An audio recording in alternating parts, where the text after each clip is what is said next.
Well, all right. Thanks for watching, everyone. I know there's so many of you who are so sad that we've been gone for this entire time, but we are going to get right back into it. We got our last match of the day. It is going to be Detonation Focus Me taking on Rampage. So, Go ahead. oh no, I was just gonna say, as I've said for every other match today, this is by far the most exciting match that we'll see all day, right? I'm very excited about every single one of these matches, right? That's just how it obviously is. But I think Rampage, this is the one we've been looking forward to today. This is gonna be by far the most competitive match. This is gonna be the most aggressive match, and I want to see what they're gonna be able to do. Is this going to change it up I don't think compared to we're the actually other? live yet. We're not actually live yet.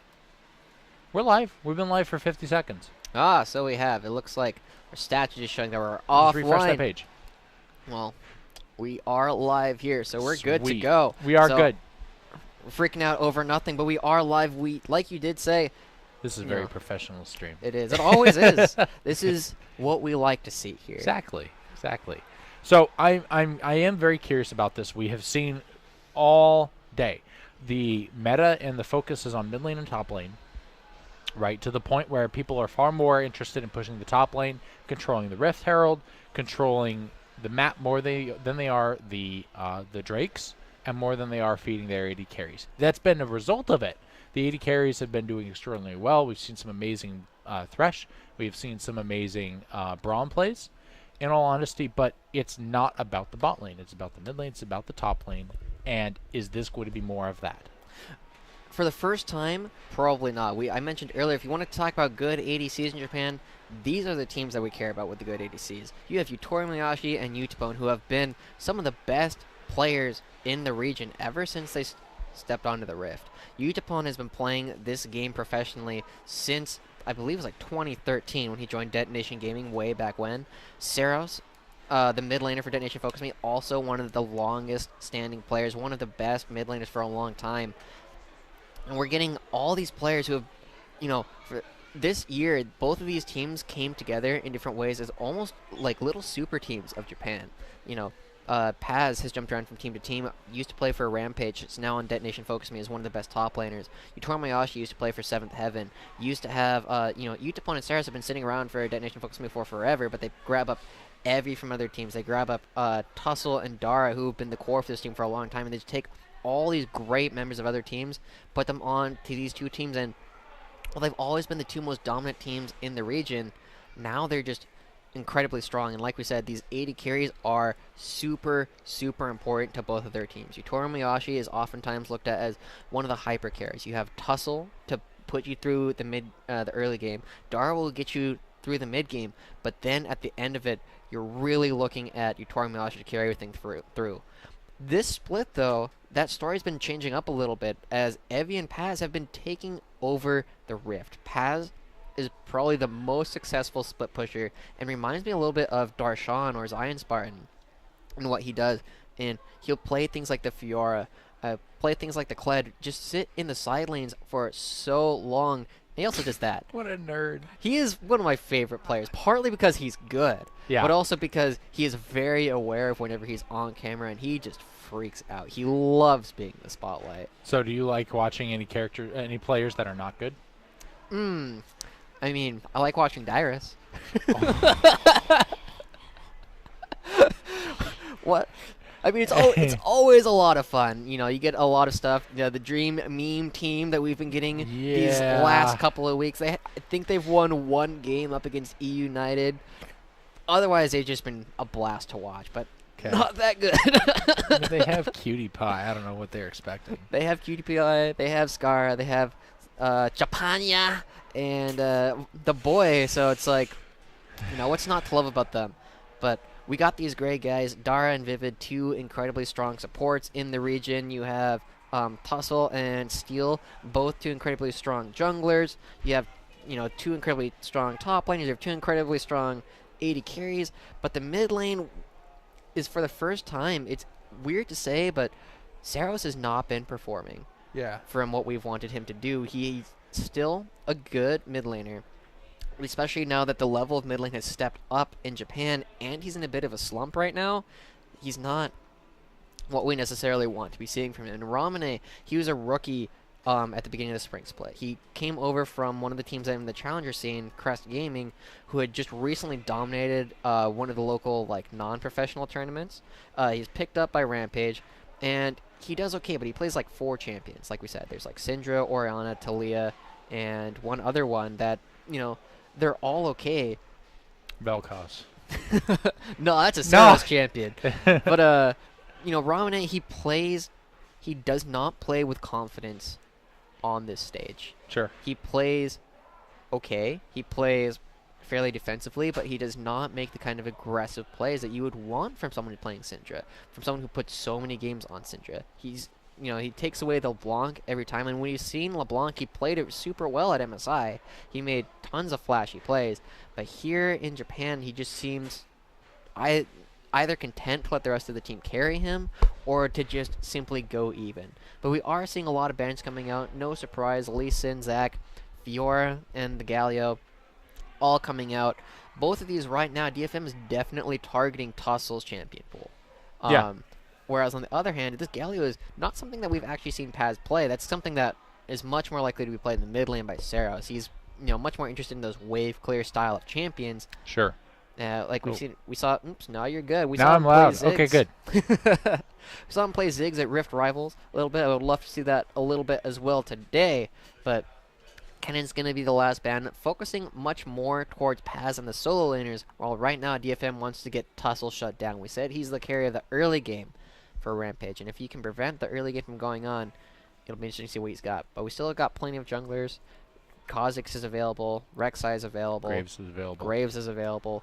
He's comfortable on all of these things, and he even picked up the Ivern since then. So now, after MSI, when he struggled because of it, he is now able to pull it out and really have some great effect, and it opens up a lot of possibilities for Rampage as a team. So I got a weird question for you, and I have a weird answer. So we've been seeing a lot of these assassins, big AP champs, right?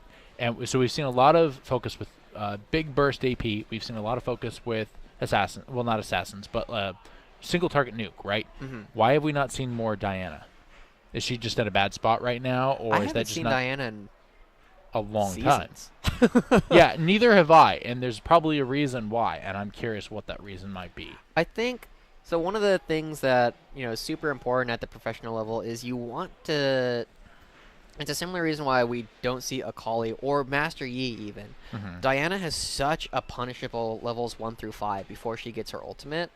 That's fair. That you can lose the game because you never take off. If you're so far behind, if you've died a couple of times, you just never get to a point where you're a relevant character. So it's all about the consistency again. Exactly. It's not necessarily that she's a terrible character, and some people would argue that she is. I don't, especially in like solo queue, she's super playable, especially as like both a jungler and a mid laner. But here at the professional level, where someone sees them, like, okay, well, plan, camp crap out of mid so that Diana can never do anything, is a go. Look at those glasses. Those are some thick frames. I'm not gonna say it. Okay, I'm gonna say it. I'm pretty sure that rims there are thicker than his eyes. Yeah. Those are some thick rims. I kind of like it though. Overall, I love it too. I love the style. I just like Rampage's coach right now. 3-4 right there. He's very fashionable. I really like the vest. Yeah. But no surprise here, even though back on target. Sorry, I took us off target. Caitlyn is being picked up here by DFM for Utapone.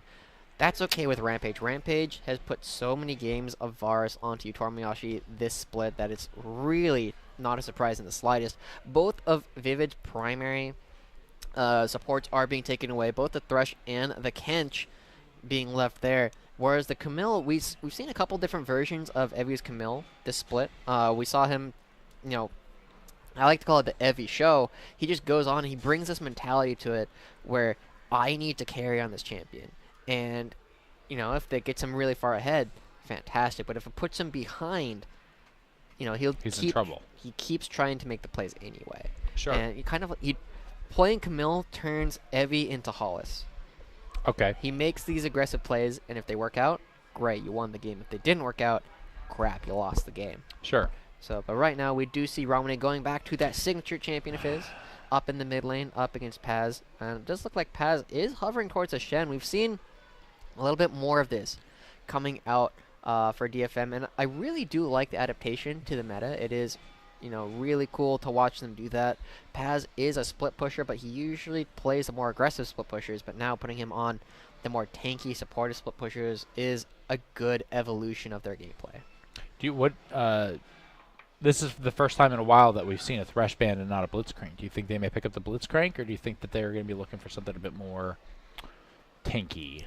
I expect to see something like a Braum coming out of here for. Well, we already have Braum over on RPG. Oh, you're right. So perhaps an Alistair. I think he's just gonna rage quit and just be like, "You banned my champion away." Yeah. He is gonna go over to the Karma, which is a little bit unusual for Vivid's playstyle. Like we said, he is much more fond of the tanky support. So something like a Rakan or an Alistair, like we've seen like Anti starting to move to as well, would be something that would be really good for Vivid in many ways. But double 80 carry, so to speak. Interesting. Oh no, we haven't seen Evie play the Jace yet this split.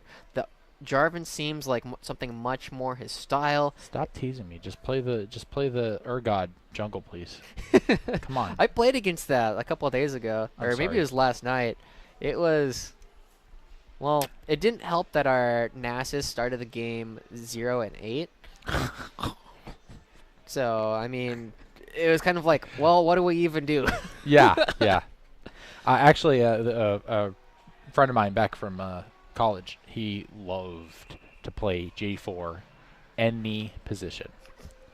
I remember distinctly watching him play 80 carry Jarvan 4 before. I'm not claiming it worked. I'm saying he played it. I mean, I have a friend who would do a similar thing. He just had a couple of weeks where he's like, I'm going to play Aatrox. Okay, where? I don't care.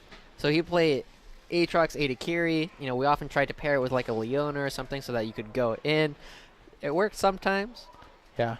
Other times he just played it. Or I guess not even played. Played might be too strong of a word. He selected the champion.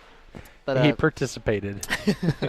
I've seen people try, and they were. I had friends of mine that were very enthused about playing casually for fun. Mm-hmm. They played Lux in the jungle.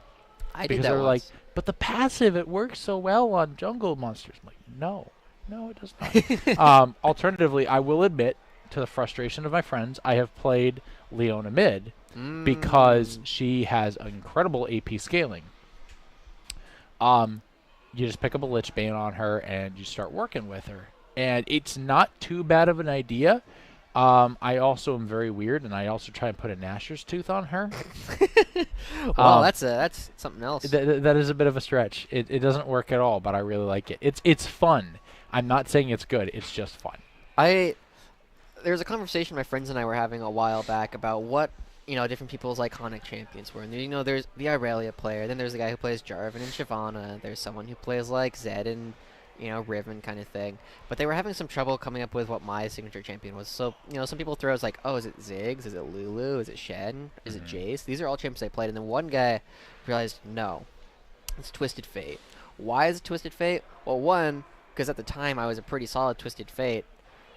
And, there were games where I would play Twisted Fate and do the normal thing that Twisted Fate does. Yeah. But then he was like, it's probably Twisted Fate because you play him well, but sometimes you also just do dumb stuff. And, I'm the guy, I would play Twisted Fate in the jungle before Kikis did it. I would play Twisted Fate top lane with Frozen Mallet and Rapid Fire Cannon so you can get those long-range stuns and just chase them down. This is the kind of stuff I would do, and my friends either loved it or hated it because I still managed to have something like a 70% win rate on the champion, even doing the stuff that didn't make any sense. Yeah. But we do have a game to cast right now. We do. We do. I don't want to. Can we just talk about the dumb stuff we do in League of Legends for a while? We haven't seen any. The minions are still on their way to lane. I still think we have a few seconds. But well, yeah, I look did at wanna, that. Yeah. Rampage strongly favored right now to win this set, and it's not a huge surprise. Rampage have been looking much more consistent this split than Detonation Focus Me. Rampage have not dropped a game. Yep. Thus far. They are currently 8-0 on games, 4-0 on sets, and even when they've started the game somewhat behind, they've still managed to bring it back. We saw them do it against USG, and potentially we might sit here against Detonation Focus Me as well, because Detonation Focus Me is the kind of team that do have these elaborate early game plans. And once again, Oh, never mind. They didn't even start the Raptors. I thought they were doing the same Raptor thing. Rek'Sai He just did. chooses. Yeah, he just chooses to go buff to buff. Not a big surprise there. Now, I didn't really think about this earlier, but this is a very interesting champion for Steel. Okay. Steel is the kind of jungler who is more likely to play a Sejuani than he is to play this Kha'Zix. He likes to play the much more tanky style of support, and like supportive junglers, and this doesn't really fit that. He's not the kind of person who really builds, damage. We saw him play Rek'Sai. He started the game 3-0 at Rift Rivals. He ends up building tank immediately after. So that's just kind of the player that he is. Like, these two champions they feel backwards in many ways. Sure. Which is exciting that they can both do that. But it's interesting, and I'm not sure how well it'll work out for either of these teams in the long run right now. Well, the question is, do you think that based off of their play style, Steel is going to do better in this match with what they have, or do you think Tussle's going to do better with what they have in this match? I feel like Rek'Sai, because Rek'Sai does have the option of going like Titanic, Hydra, more tanky, or he can get a little bit more aggressive. I feel like Tussle has the advantage here because if you build tank on Kha'Zix, that's the kind of things like, hey, Riot, I'd like to report a bug. Right, it's just like, what are you doing? Yes. So I think if you start going with that, you'll be in a much better position because you can't really build tank Kha'Zix. It doesn't really work, but you can, Rek'Sai has the fallback of being a tank, or if they get ahead, they can also be much more aggressive with their build path. And we do see a pause coming out. It looks like it is going to be on behalf of Detonation Focus Me. I haven't seen anything that necessarily draws attention to a pause, so I'm imagining we have to be seeing some kind of technical issue. Probably with one just of the mouse or computers. something like that. Yeah, mouse. I mean, this happened 6 days ago, but I'm going to talk to the tech crew. I'm going to see if they happen to know right now whether or not. So I'm going to message them. Exactly. Why, hello, yes. I would like to know what happened a couple of days ago. Hey, Riot, I'd like to report a bug. Your stream is down. Oh, man. If you were watching... Okay, so Rift Rivals Day 1, the stream quality was so bad during the first game. The screen was dark. Like, the map was all dark. There was no game audio. It was stuttering really bad. They did fix it later on. To their credit, they did manage to bring it back, and the broadcast was actually really well done. After the second game, everything was fine. Had no complaints. But it's just... it comes back to, like, the jokes that a lot of people have about ESL's production value these days. I feel like that's just become a meme now, in the League of Legends community, the Counter-Strike community, and a couple of other ones as well. Just, they don't have very good production value. Things go down. Riot, I mentioned this a little bit earlier about the different regions. The main regions, North America, Europe, Korea, China, etc. They want to bring all the other regions up to the same production value. But, Japan's a region that is 2 years old. They just this year got their own studio. Before that, they were using a third-party studio. They're simply behind. They don't have the same kind of resources, the same kind of experience, or the same kind of staff that they can really bring to the table. So it's it's one of those things that eventually they'll catch up. But at that point, where will NA be? Where will EU be? Where will all these other production values be by the time that these are on par with what NA is today? Yeah. Absolutely. But I don't know. I think that just takes a lot of practice and a lot of knowledge and making sure that it's actually financially viable. Of course, they could just throw a bunch of money at this and eventually find a problem, I'm certain. Or eventually find the solution, I'm sure. But you got to justify it first. Yeah, absolutely. One of the... I had a thought. And then, oh, right. Last split, they had a live audience for... the LJL, because they were taking place at, it's called Esports Square in Akihabara in Tokyo, and they that was the third party they used for all the production, for everything that they were doing, and they invite people in. They would always go to watch live, and you see the same thing these days with like LCS Studio. There's plenty of seating. Korea and China both have plenty of seating. You go to their venues and you can watch it live for something like $20-30 or whatever. Japan lost that, unfortunately, this year, which is unfortunate. They have much more control over everything that's going on in terms of the game and in terms of, like, the servers and all the computers and stuff like that. But unfortunately, it does come at a cost that you can't watch anymore, except through online. That's how it goes, unfortunately. Maybe once the scene grows a little bit more, we'll get that back. Yeah, I'd love to see that.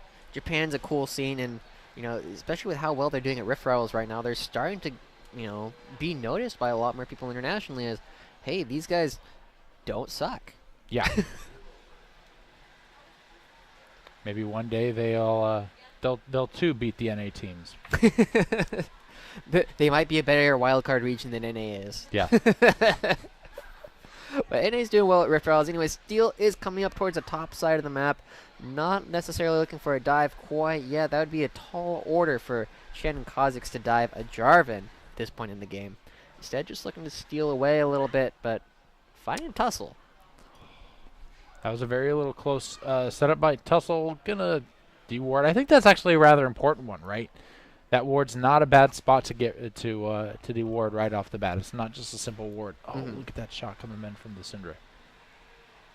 Yeah, Saris is really doing a good job of bullying around Romney. Doesn't necessarily have a lot. Takes up the stun. We don't see Ignite on either of these two, to be honest. I'm a little surprised. I was expecting a bit more aggression. Yeah, I mean, Romney, like we said, is not coming into LJL super confidently. He looks to be opting the defensive options pretty much whenever he can. And this is just, one of the minor examples of the things he is more likely to do. Right now, Tussle is coming around. Saros is fairly low, going in, stuns him up. Big knockup coming right back on top of him, and that's going to get him out. He's barely damaged, or barely got any health left, but not bad. Not bad. Yeah, forced to use his own heal there by Romney. If he had, picked up an Ignite right there, that could have very easily been a kill onto Saros. But, opting for the more defensive option is not necessarily the wrong thing. It is going to put him a little bit farther ahead now that Orianna is very vulnerable to the repeat ganks with no flash available to them. Syndra now going to be able to come back, use that unleashed power, and really start to exert his will a little bit more in the next couple of minutes. But look at how far Utapon and Vivid are pushing Utori and Dara under turret. That's just, what happens. Utapon always looking for the opportunity to move forward. One of the... go ahead. Oh, I was just going to say that's absolutely that's true, because that's exactly what the Karma is meant to do. That punishment is coming out from them, and it's forcing Dara to use up all the mana, doing a lot of shielding, tanking a lot of shots. Varus is still going to take quite a while to build up. I mean, he's 6 CS behind right now, or 8 CS behind, but he's also got a Doran shield, right? The whole point is to play defensively against this Karma. That's the whole point. They knew it was going to be poke heavy, and they don't really have any other choice but to sit back and just soak up whatever they can. Yeah, and Saros is in a dangerous spot right here, looking for the stun coming out. Does manage to land it. Steel's on the other side, though. Still, Rek'Sai's got the mark, but he's not going to choose to go in on it, or she's not going to go in. Excuse me. I meant the player, not the character, but you know what I'm saying. So at very least, that they're getting that little bit of a threat out. They're still continuing to make Saris a little bit upset and stress him out a little bit. But both mid laners are going for the Morello and Amakan. So we're going to continue seeing aggression no matter what. Tussle and Steel are finding each other a little bit. Romney is moving forward. Big setup coming out, and that's going to be a nuke right on top of Orianna. Beautifully done by Syndra, pressing R to win the match. What? And the tower. That's less than 8 minutes. Yeah. Oh, you're on the cord. Oops, sorry. But it is, we said a little bit that Caitlyn and Karma would be able to push really heavily in this lane. I don't think I've ever seen that kind of aggression, especially in a tower, effectively. No, yeah. Neither player has backed yet. None of them have backed. And now Utori and Dara don't have anywhere to retreat to, but they are level 6 right now, whereas Vivid and Utapon don't have access to their ultimates now, but they aren't nearly as impactful. But let's take a look at this one more time. Yeah, that's burned right through the shield, and it didn't even matter. That was just way too late of a shockwave. It didn't disrupt. The ult had already been popped out.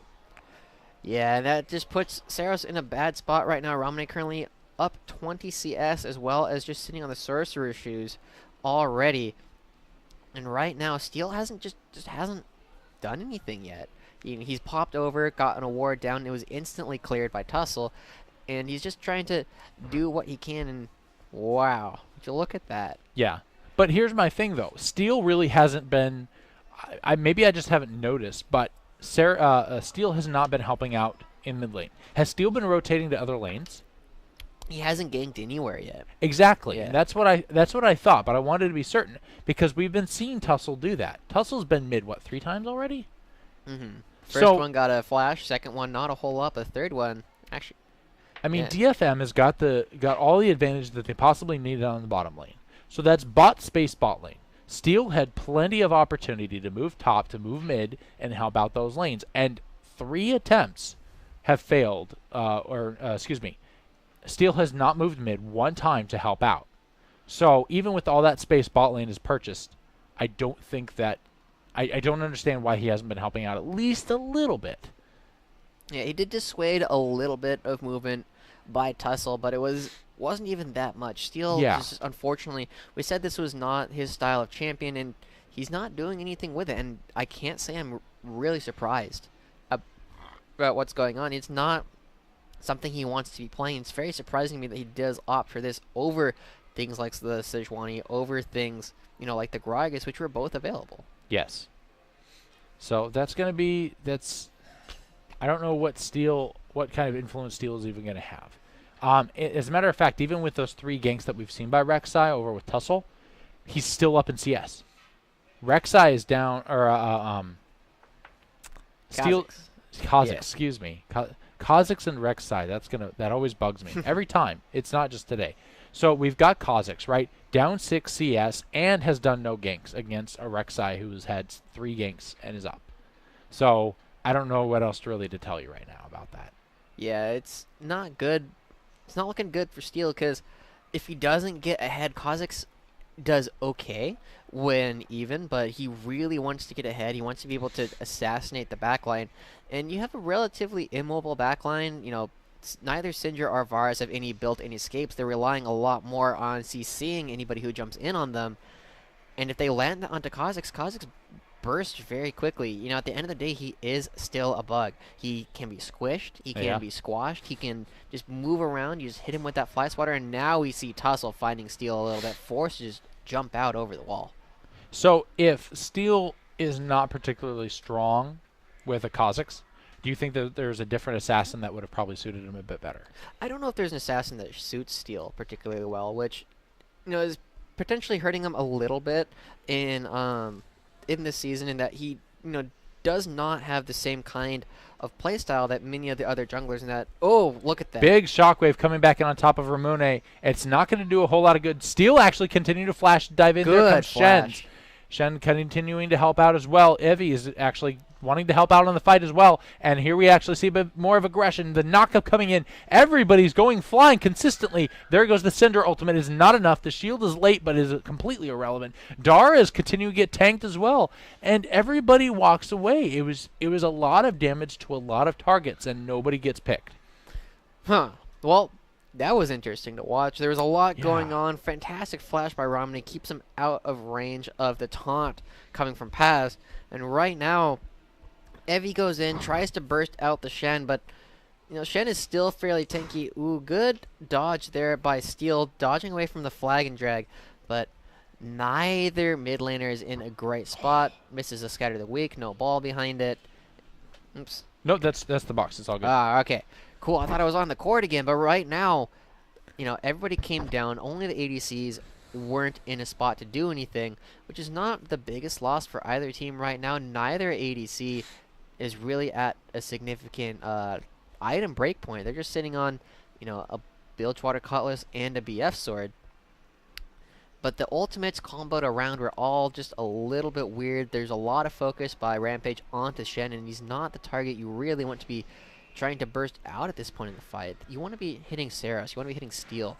Even Vivid might have been a better target. But when all is said and done, both teams limp away from the fight, and Rampage is probably a little bit happier with that, considering they didn't blow as many summoner spells during that fight. I am definitely trying to figure out exactly why Varus is picking up a Blade of the Ruin King first item. I understand it's a popular one, but I'm not entirely sure this is the right lineup to use one on. Yeah, so it's partly a playstyle thing from Yutori. Yutori, even when Infinity Edge Varus was considered a little bit stronger, or the Lethality Varus from a while back, still opted for the Blade of the Ruin King because he's a very auto attack focused player. Yes. So much. You see a couple other AD carries prefer things like the Lucian or the Ezreal that have a little bit more spell power coming out of them. Like Akashi was well known for playing a lot of Jhin. Ooh, the shot coming out from Varus. But then Yutori is very much an auto attack focused, and when you build things like the Infinity Edge, when you build things like Essence Reaver, or Lethality, you focus a little bit more on the spells, and that's just not the way that Yutori tends to like to play.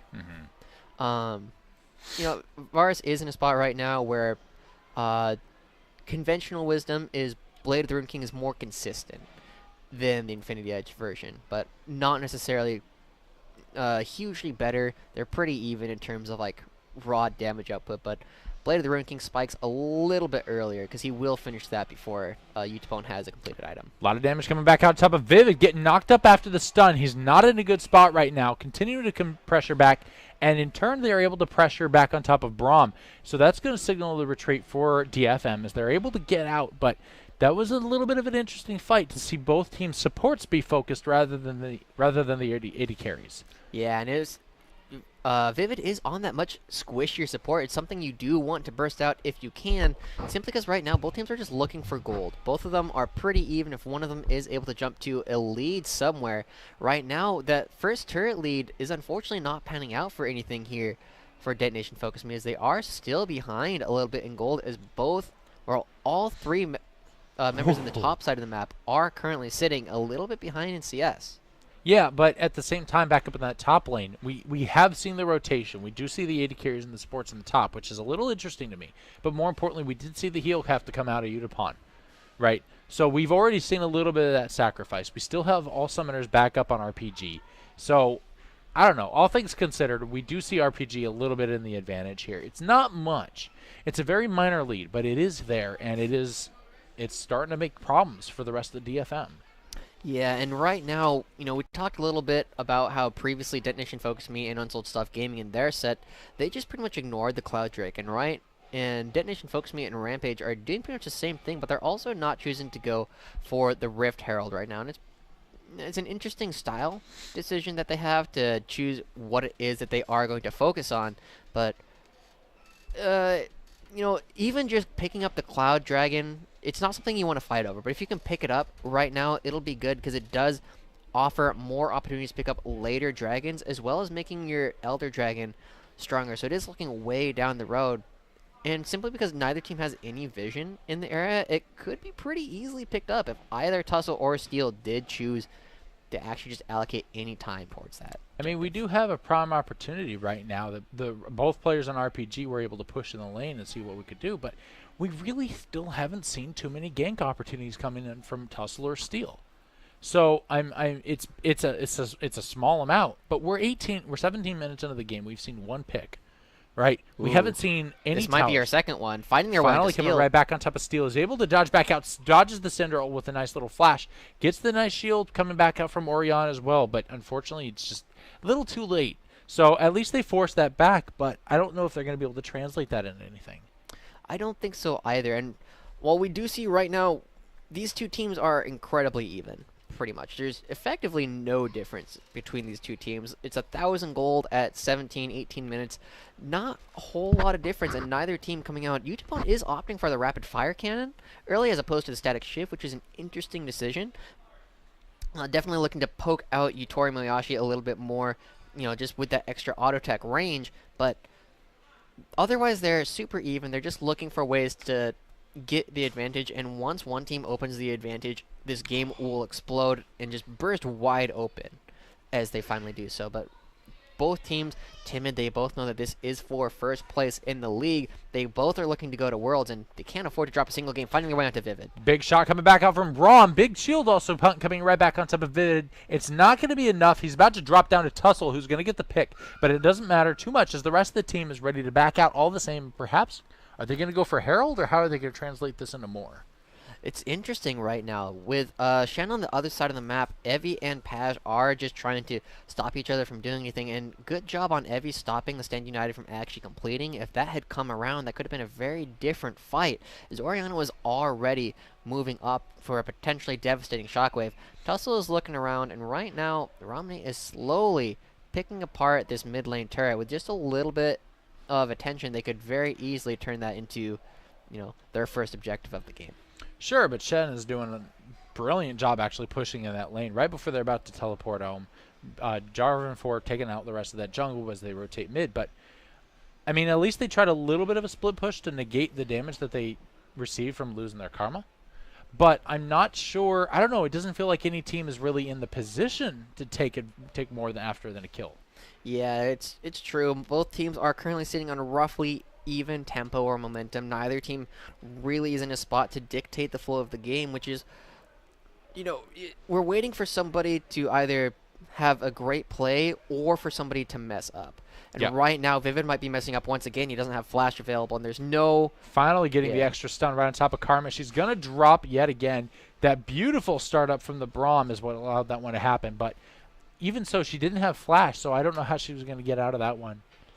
Just poking around where she shouldn't have been. Yeah, and I think this is a little bit of uncomfortability coming out from the members of Detonation Focus. I mean, that should translate into the top turret in just a moment, but Steel's in a kind of champion he's not super comfortable on. Vivid was forced onto something he's not super comfortable on, and it's not super far out of what they're used to, but every single member of Rampage is on something they're very comfortable. The only possible exception to that might be Tussle, but we've seen him play this at Rift Rivals. It's something that every competitive jungler is used to playing at some point, so it's still a decent fallback, whereas DFM is slightly outside their comfort zone, but Rampage is right in the center of it. Why do you think that DFM is choosing all of these characters that they're not comfortable with in this matchup?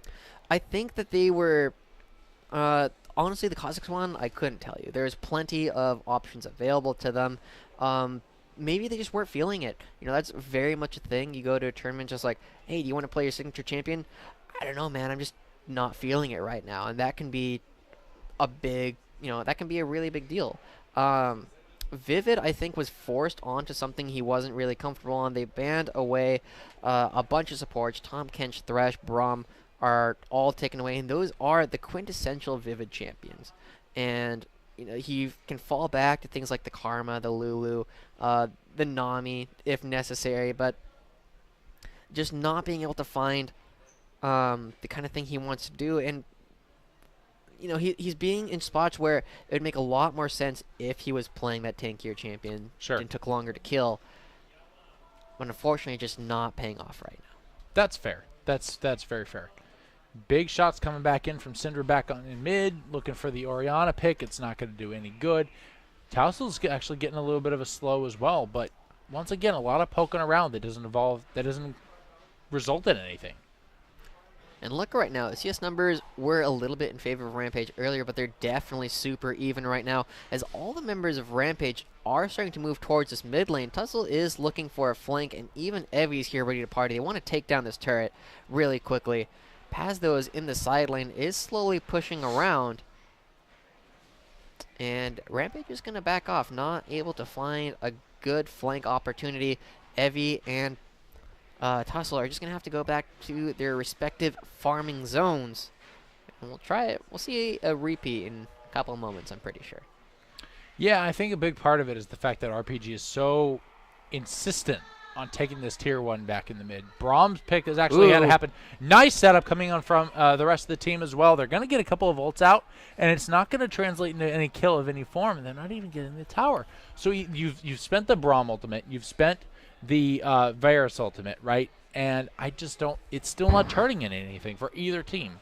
Would you say that's because both teams are just so good that they're able to turn losing – I don't even know how to explain it. How do you burn so many ultimates and get nothing for it? This is a little bit of the Japanese style. We talked a little bit about, what was it? It was Rampage versus Unsold Stuff Gaming in the semifinals of the Spring Split. We got to see the Japanese style really, really play to what they're used to. and it's very dancey. You see them move around. Neither team is willing to hard commit unless they're very confident that they'll actually win the team fight. It's not what you expect to see from something like Gigabyte Marines or the more scrappy teams. And these two teams are at the top of the league partly because they don't do the scrapping that a lot of the lower teams do. They're able to maintain control and they won't go for the riskier plays. They'll do things that they're confident that they will be able to pull off. And right there, Rampage was not willing to go underneath the turret for that, especially once they've got the Stand United out of Shen. Sure. Just confident to go back to what they were doing beforehand. And maybe, they pick up the Cloud Drake. They'll be back in a couple of minutes to try again. They just need to get little bits of chip onto the turret, and that does add up. That's fair. I guess I'm just waiting for that first tower of theirs to actually drop. But until then, it feels like they're fishing, and they're not, like, hey, they got something on the line, and they choose not to do anything with it. Mm-hmm. Another Caitlyn trap setup that I'm a little confused about. But then again, it doesn't seem to be anything offensive. It's very defensive trap setup. Yeah, and we see another interesting adaptation coming out right now as Yutori Mayashi does finish the rapid fire cannon as his first Zeal item. Paz is doing a lot of damage, misses the taunt. Gets a couple of picks right back on top of Tussle. Tussle's actually taking a lot of damage right now for the rest of the team. He's going to get out, and once again, both teams just choose to reset. Yeah, but it's like golfing. It's like watching a match of golf. Yutori does pick up the rapid fire cannon as his first Zeal item. It's going to give them a little bit more sieging power as they start to move towards that mid lane turret. And just trying to match a little bit the range of the Caitlyn right there. If you can just hit that turret a couple more times, it will fall eventually. And we are starting to see a return to a 1-3-1 right now for Rampage, which makes a lot of sense. Syndra is definitely ahead of Orianna. Jarvan needs to match Shen no matter what, and so they are starting to move around in a way that, they're starting to wait for DFM to make a mistake. And if you pressure everywhere on the map, you answer the first movement, fine. You answer the second movement, fine. But, eventually you'll mess up. It's like, the fourth time, Tussle does end up taking that. They do have their own available to fall back on, so it's not the end of the world. But keeping it off of Saros is definitely a big plus. Absolutely.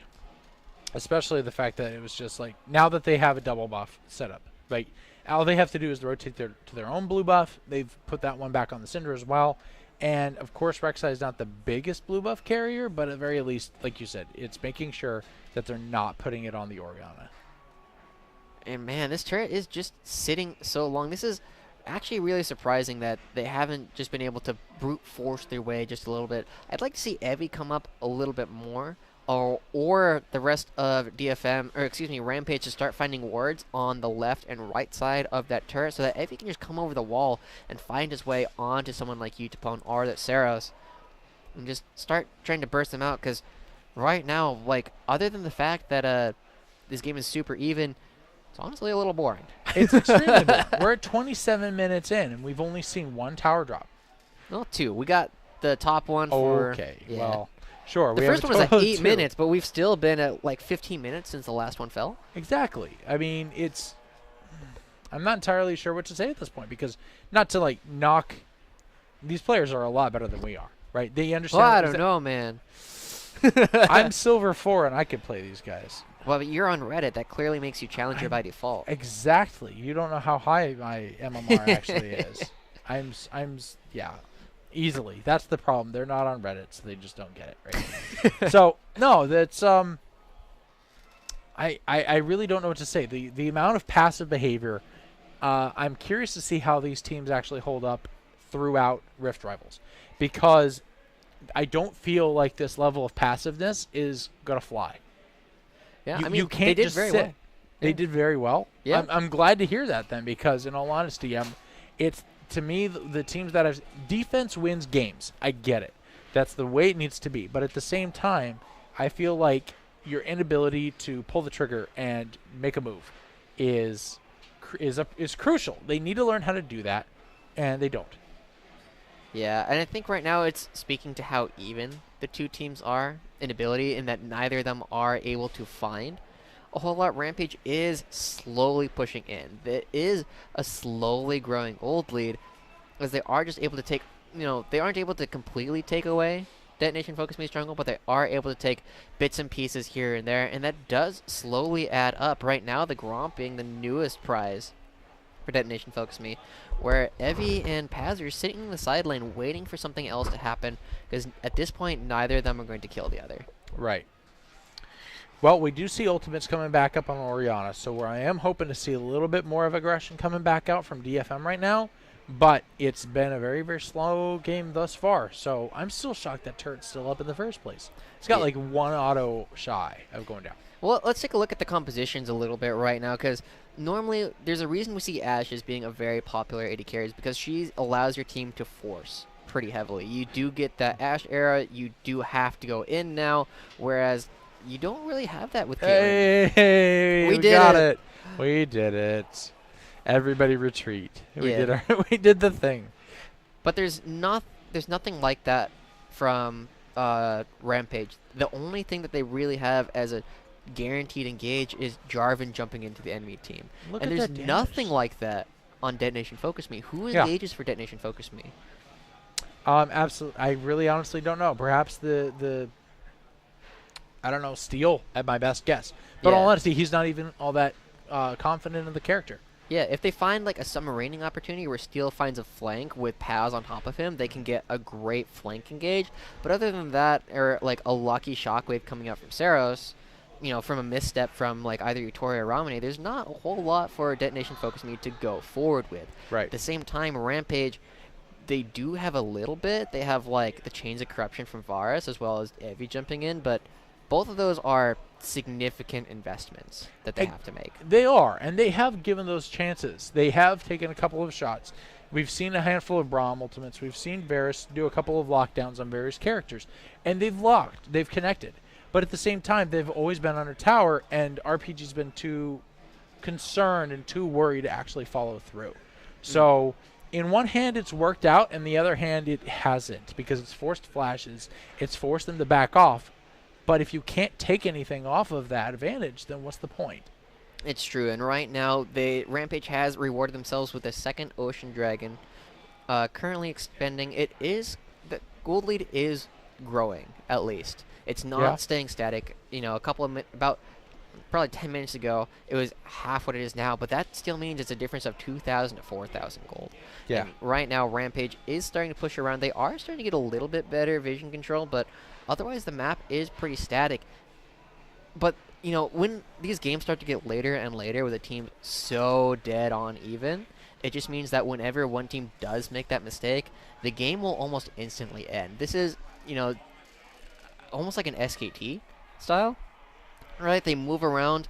Obviously, these guys are nowhere near as good of course as SKT, but they are still, you know, they're waiting for just that one mistake by someone. They make that mistake. The entire team moves in, and it's a devastating blow. Uh-oh, this could be it. They're trying big shots coming right on top of Vivid. Forces the flash, forces the ultimate right back out. Oh, no, and Utapon's in a bad spot now. Look at that disgusting amount of shield coming back in from Shen as well. Everybody's starting to rotate around back into position. We see a couple of auto attacks coming back on top of Paz. He's one auto shy from being taken out of this match. Jarvan 4 looking for all that aggression. He's tanking 3 on all at the same time. It doesn't matter. RPG's looking for the rest of the team fight. They find Steel, get nuked down from a single shot, getting half damaged, but no one dies. And again, this is what we're talking about. Neither team is willing to full commit unless they're very confident. And we saw a lot of movement from Rampage, where Rampage is thinking they're strong enough to force this right now. They saw Utapon go down to the bottom half of the map, and that's their go button right now. Utapon's not going to be around for quite a bit longer. Baron's already down to half health. Steel is going to need to live up to his namesake and take away this Baron for them. Absolutely, but at the same time, I do feel like RPG's very much got that advantage. There we go. Rek'Sai actually going to go ahead and take it. RPG takes the Baron buff, dead. And Steel is down for the count as well. We also have Paz, who's out as well. And so we're looking for a couple of extra picks now. But here we go. RPG finally pull the trigger, and they give a shot right down the mid. They take out a couple of kills. We knew they could. We saw a disgusting amount of damage, which is what gave them that confidence. But man alive, did it take a while for that. It did indeed, and now the game is open for Rampage. They're going to go back. They're going to pick up a bunch of items, and now that they have a 7,000 gold lead and the Baron buff, we see already Evie's starting to look for a pick as the minions start heading down to the bot lane. Ooh, not quite finding his way onto Vivid quite yet, but here's Dara as well. Vivid's in a bad spot. Vivid. Vivid is trashed. He is managing to get his way out. He Good does. Pascal. He actually gets the knockout. What is that going? Okay, then. I guess they all just they're afraid of a support, I guess. Anyway, so Vivid walks right back out of that fight. They're interesting. So they take out the Baron buff. I'm surprised they're not rotating back into the bot lane, ready to take out a couple of those towers. We see Evie moving down right now. They're setting up all these wards. They still need to be careful. They still think that the game is probably pretty even right now overall, and they're just looking for something, finding their way onto Steel again. Big stun right back on top of Steel, who's going to get completely blown up. Shen is ulting on. It's not going to be enough. We do have 4 down here in the bot lane as well. Orianna returning back to base. She's not part of the fight, but we do see something going out in the rest of the building, but Rampage is moving in once again. They do force Steel out, and that does give Yutori this opportunity to start hitting this second bot lane turret. So they're finally taking out a couple of the turrets. We're down to our last couple of turrets of the game. RPG finally ready to push in, see if they can get the victory on here. We even have Ramsune. Is that how you pronounce it? Ramune, excuse me. Ramune taking out that tier 2. So they're finally cashing in all that gold. We're about 10,000 gold in the lead over on side of RPG. And yeah, this is a good spot for Rampage. They are in a good spot to continue. They still have a little bit of their Baron buff left, about 1 minute left for them. And if they can continue pushing it around a little bit, they should be in a pretty good position. They do manage to grab both of the inner turrets in the mid lane and the bot lane, and that means that the Elder Dragon is available. Now, this is one of the things that, I don't know if that was purposeful or not. I feel like he would have meant to go over towards the blue buff. Totally intentional. You have no idea how intended that was. But we do have this Elder Dragon coming up, and this is the kind of thing where having that Cloud Drake previously is now going to start paying off a lot more, because it increases the amount of true damage you do get if you do pick this up. And Tussel's finding his way onto Paz, but that's a turnaround very quickly. Not entirely sure what Tussel's doing. They need to be able to get out. They are doing so, but there's still so much pressure coming in from the Dragon. Still nobody wants to fight. And they need to be a little bit safe, because the Elder Dragon does a lot of damage. Evie's teleport is not back up yet, and he's on the other side of the map. They're going to wait probably about another 30 seconds or so for that to be up so that they can join it, because the Stand United is available. The teleport is available for Paz. You can't just throw away this game with a frivolous Elder Dragon call. Sure, but at the same time, I don't think it's all that big of a deal, because you do see the Jarvan 4 pushing in the top lane. They don't have a whole lot of lockdown over on DFM. Evie's on the backside. This is a really good position for Rampage right now. Oh, look at that stun. Beautifully done over by the Syndra. Not only do they get the pick on the Dragon, but they knock him out, knock out Steel as well. Saris is out as well, so that's a beautiful 5 versus 3. They've got the Elder Drake, and now they're ready to just push into base.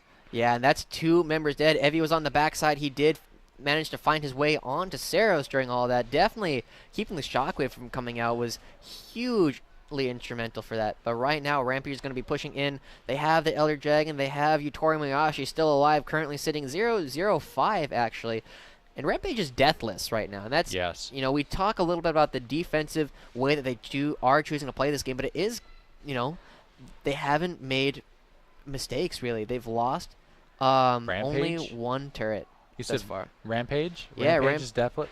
Rampage is a... Yeah, Ramune and the team as a whole are not... Oh, for some reason I was thinking... Okay, yeah. Yeah, but as a whole... Sorry. The only mistake they've made can hardly be said to be a mistake, because they lost the turret at 8 minutes. Yes. Simply because of the difference in team compositions. But since then, they haven't dropped a Baron. They haven't dropped, you know, a Dragon. They haven't dropped a turret. They haven't dropped a kill. So this is a fantastic play coming out right here. And Steel just bursted out really hard. Doesn't end up going down. Saros goes down to the other side, and... Yeah, and the base is broken. I agree, but I wish it wouldn't have taken them 30 minutes to gain that confidence. There's no reason that it should have taken 30 minutes for them to realize, wait a minute, we are good. We're good. We are so good right now. Let's just take Baron.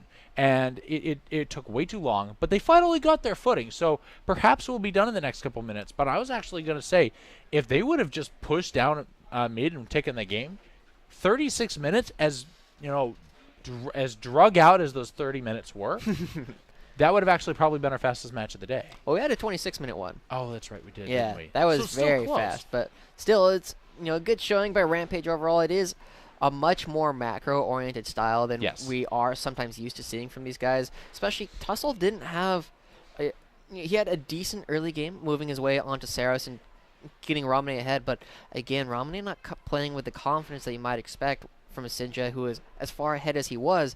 And just now, they are paying. That does mean that even though they are 14,000 gold ahead here at 39 minutes, they haven't won yet. They've only taken the one inhibitor, and at this point, that's not even that much threat presented. Utapon and Saros both just destroy the super minions with all the items that they have built up. Yes. So at the very least, I am expecting a little bit more of a regression coming back out from RPG back toward Baron, right? Baron's popping up in about 30 seconds. They've got plenty of aggression coming in. Mid inhibitor is still going to be down, so it's not like DFM is going to be able to contest it all that much, even if they're all live. Steel has not been influential whatsoever. Vivid continuously gets caught out, and their inhibs down. So what are they going to be able to do other than let RPG pretty much just take this Baron? Whatever's Except going for just on completely here. take out Tussle for no reason whatsoever. Yeah, but he's already very tanky. Currently sitting on that Deadman's plate as well as a Lock with Iron on Solari. He's going to take a long time to take down. And on the other hand, we do see Evie picking up. He has a Locket as well, but he just has the Guardian Angel. And here, Rampage, with almost no contest possible from the members of Detonation Focus Me, are going to be able to take that Baron at 40 minutes. And at this point in the game, that should be all they need to finish out the rest. And sure enough, we even have Jarvan 4 continuing to push back in the lane and make sure that nobody can contest that Baron whatsoever. He does his job extraordinarily well. Now he gets to go home and relax too. So we're going to have a big push. I'm willing to bet that this is just going to barrel straight down mid, praying that this is just going to rush straight for a victory right now. Yeah, I think we'll probably see them move either through the mid or the top lane while the super minions do their work. It's not the Rampage style to just, barrel down and attack everyone. And he is a Elixir of Iron. Interesting. Actually. That makes sense. It's not like they're not all full built right now. So they are looking to end. Not only does he have the Baron buff, he's got that extra little buff of damage right now. Yeah. So the Elixir of Iron is the one that gives you the extra health. Yeah. Health and armor, I believe. I thought it was AD. That's the Elixir of Wrath that we normally okay. see coming out. So it's a very interesting choice of elixir on a Varus. I might give you extra turret damage as well. Maybe. I'm actually not sure what that one all does because I just kind of build it. I was excited because I was looking at our viewer count. We were up to a whopping 3 viewers for a couple seconds there. There you go. If you're in the view chat right now, you should actually say hi to us right now in the little chat. So we'd Chris love to is say hello. sad. I would love to do something more than just watch this golf match. But we are going in. They I'm just are kidding. starting to hit down this this next turret. Evie's taking quite a bit of damage right here, but he's still got the Guardian Angel. He's not overly concerned about the damage that he is taking right now. Tussle is going to move in, make sure that they keep going, and Get that pressure planned out. exactly. And here we go. They start moving in once again. This turret shouldn't have much longer for this world. They still have the Baron buff. They are just letting the Cannon Minion do the thing, and Dara is protecting that. Yeah, absolutely. But I wanted to say Paz. Paz is actually doing a great job just continuing to push back up against it right now. But we're seeing more Caitlyn traps that just don't make a whole lot of sense to me right now. But that's okay. We're still waiting one more round. We're going to see this tier 3 drop very slowly, very meticulously. Yeah, So, there they are. There There we it goes. go. Jarvan 4 getting the final pick on top of that. That's going to be a second inhibitor very shortly. And the fact of the matter is, DFM did not really do much to defend this tower. I would hesitate to say that it's probably in their best interest to just let the inhibitor drop. At this point, yeah, there's not a whole lot. If they're not going to defend the turret, they can't really defend the inhibitor. Bingo. That's 2 inhibitors going down. Rampage is slowly moving down to the top half of the map, going for the last one. And, whoa, Steel, that was a little bit reckless. But, Interestingly enough, we also saw them take back out the mid inhibitor. Mid inhibitor just respawned, and they took it back out again.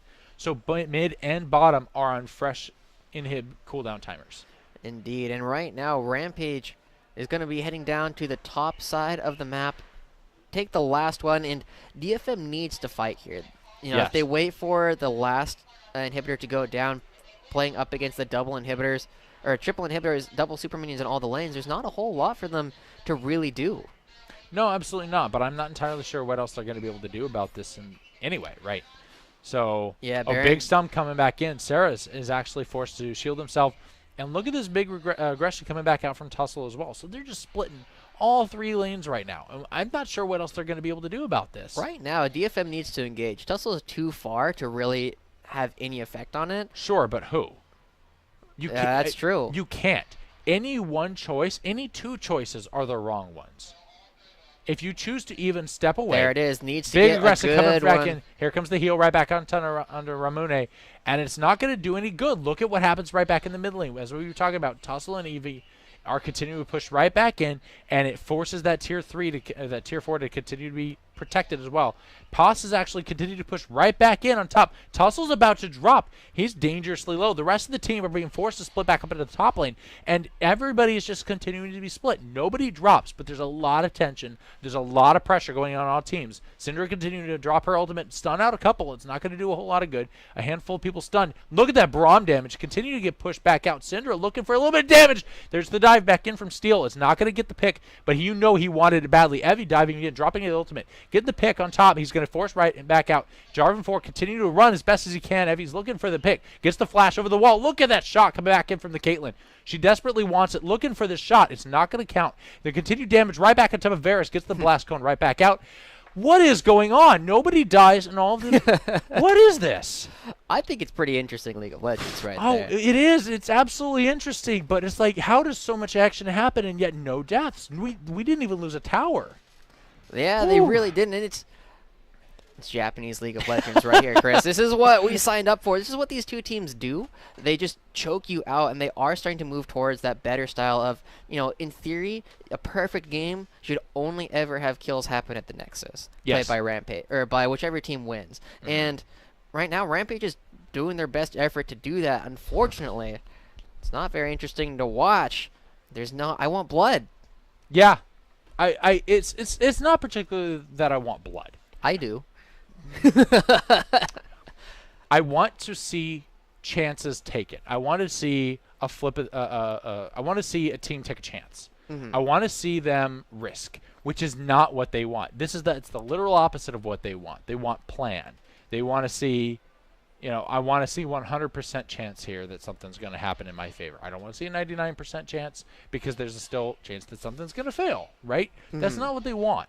They want to see victory or prolonged, slow, painful death. So I don't really know what else to say other than RPG, they've blown a lot of flashes on that last one. The only person who's really got any flash right now coming up is Braum. And we still have a lot of tools available on both teams, actually, on second thought. So every ultimate is up. A handful of flashes and heals are up. But I don't know, man. This is... We're right back to where we were before, except for we have no Baron buffs. Mm-hmm. But the turret is almost dead. Their inhibitors are starting to come back up. And, Rampage has done a lot of damage to these turrets over the last couple of minutes. The bottom Nexus turret is almost dead. The top inhibitor turret is also almost dead. Rampage is denying all of the jungle here from Detonation Focus Main. They're going down. They're going to be picking up their second Elder Dragon of the game and probably follow it with the second Baron buff. Third Baron buff of the game. And, with the double buffs that they have available to them. Elder Dragon. Yeah, Elder Dragon and the Baron. You'd think that there's nothing left for Detonation Focus Me to do. And right now, we're at a point where Detonation Focus Me is starting to hit those 5th, 6th items coming out from some of the members. And the gold lead is starting to matter less and less. So Rampage do have a clock ticking against them before they kind of just end up in a spot where they can't pressure the game anymore without these buffs. And they might feel like they're already there. That clock's expired as far as I'm concerned. No. In all honesty, let's go back to our conversation that we were talking about earlier, that the whole point of taking Baron is to take a shot. Did RPG need to take that Baron to win the game? They definitely felt like they needed to. I feel like they did not. This was something that like they made a 100% chance easier. They could have just kept picking at that tower. They could have kept picking at that inhibitor, and they eventually would have won it as, death of 1,000 paper cuts. They would have gotten it eventually. The mistake by DFM was letting them take that Baron. Did they need to stand and defend? Probably, but here's the Shockwave. Big Shockwave coming back in. Varus is actually going to get the tower. Big shots coming back in. Steel's going to be the first one to drop. That's going to be open up the rest of the floodgates for the rest of the shots. Saros is forced to flash just to avoid the rest of the Syndra ultimate. Big pop coming in from Evi. He doesn't matter. He's about to drop, but it doesn't matter. He's got a lot of health. He's got a lot of shield. That's going to be the second pick. There goes Saros. There goes the further picks. We have the rest of the team dropping. DFM is obliterated. Game over. Woohoo! We did yes, it! Blood! We did it! It took 20 minutes to hit the conclusion that we saw at the 30-minute mark. But my point was this. We all knew RPG was going to go after that Baron buff. We all saw it. DFM saw it. The point of a Baron buff is to make a last-ditch effort. They knew they were going to lose if they chose not to dive after it. They were either here are the choices. They either go after the Baron buff and die and lose anyway, or they go after the Baron buff, they win, and they stall the game or open up some opportunity. Look at Yutapone there. Yep. He's sad. He's just... That game took forever. Because DFM DFM knew they were behind as well. And you definitely can fault Rampage for being overly cautious with that game. Now, on the one hand, you do have to credit them. They didn't lose anything except the first turret at 8 minutes. And there's not a whole lot that you can really do as a macro play without a lot of jungle pressure coming down, and they thought that wasn't worth it. Yeah. They didn't die. They didn't lose a single objective beyond that, and it was clean League of Legends all the way through. They didn't take a single risk that they didn't need to, and ultimately, it just became, like you said, it became a situation where there is no way for DFM to win this game without a massive mistake coming up from Rampage. But that's the point. Baron is there as an opportunity for a team to make a comeback. It is there to win the game. There were 3 scenarios at that end of the game. There were 3 scenarios. A, they sit in base and die slowly. B, they go after Baron and they lose anyway. So they've already got 2 opportunities that they know for a fact they're going to lose. Okay? The third opportunity is a chance. You have a 100% chance of losing, a 100% chance of losing, or a 50% chance of losing. Well, the reason why it took so long was because of the power that Orianna brings to the team. I get that. I get that. And that's why Rampage did not die for all the time. That's why they waited for all these Baron buffs so they could go back. Wow, my skin is peeling. That's gross. Okay.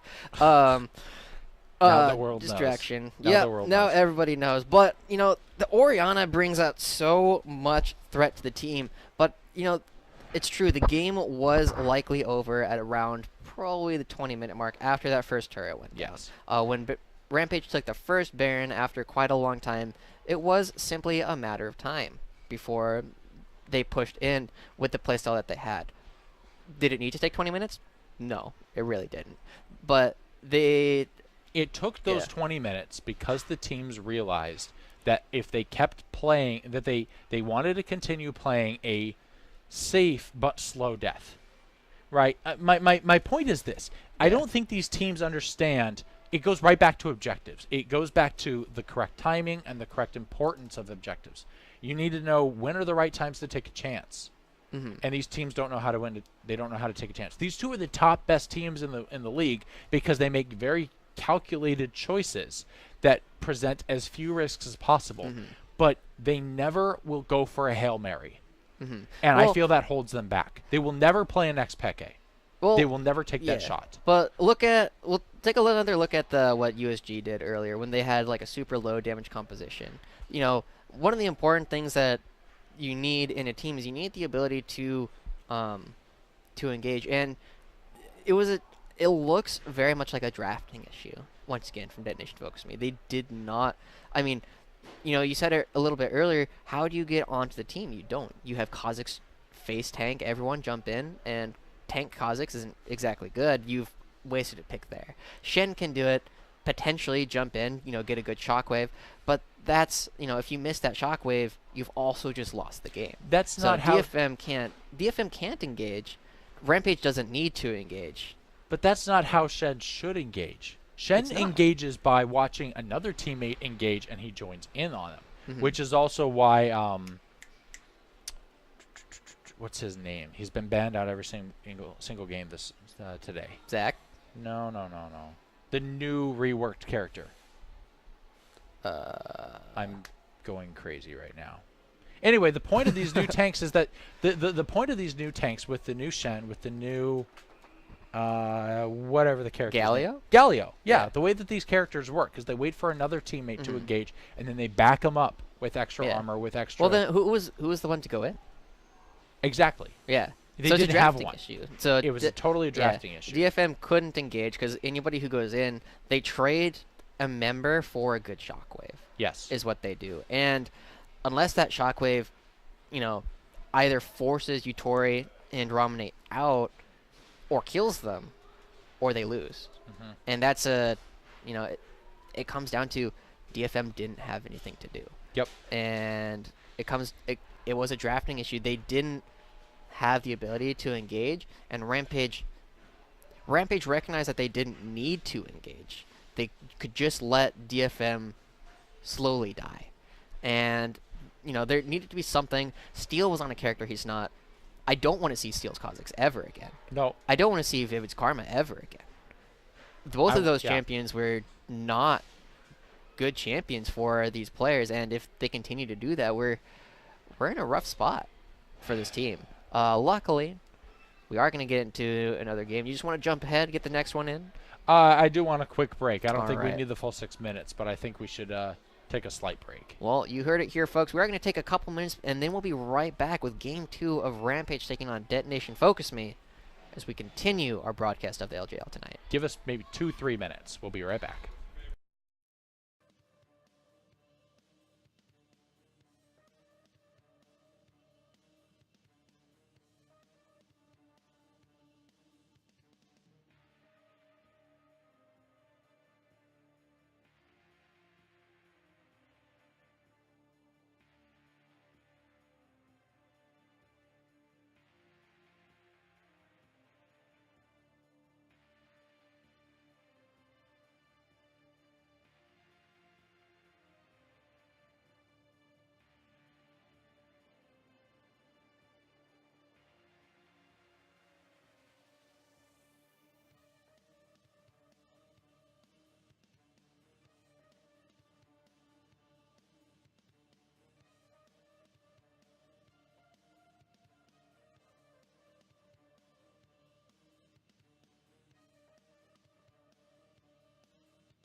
All right, guys, we're back right here, jumping ahead a little bit after that little break.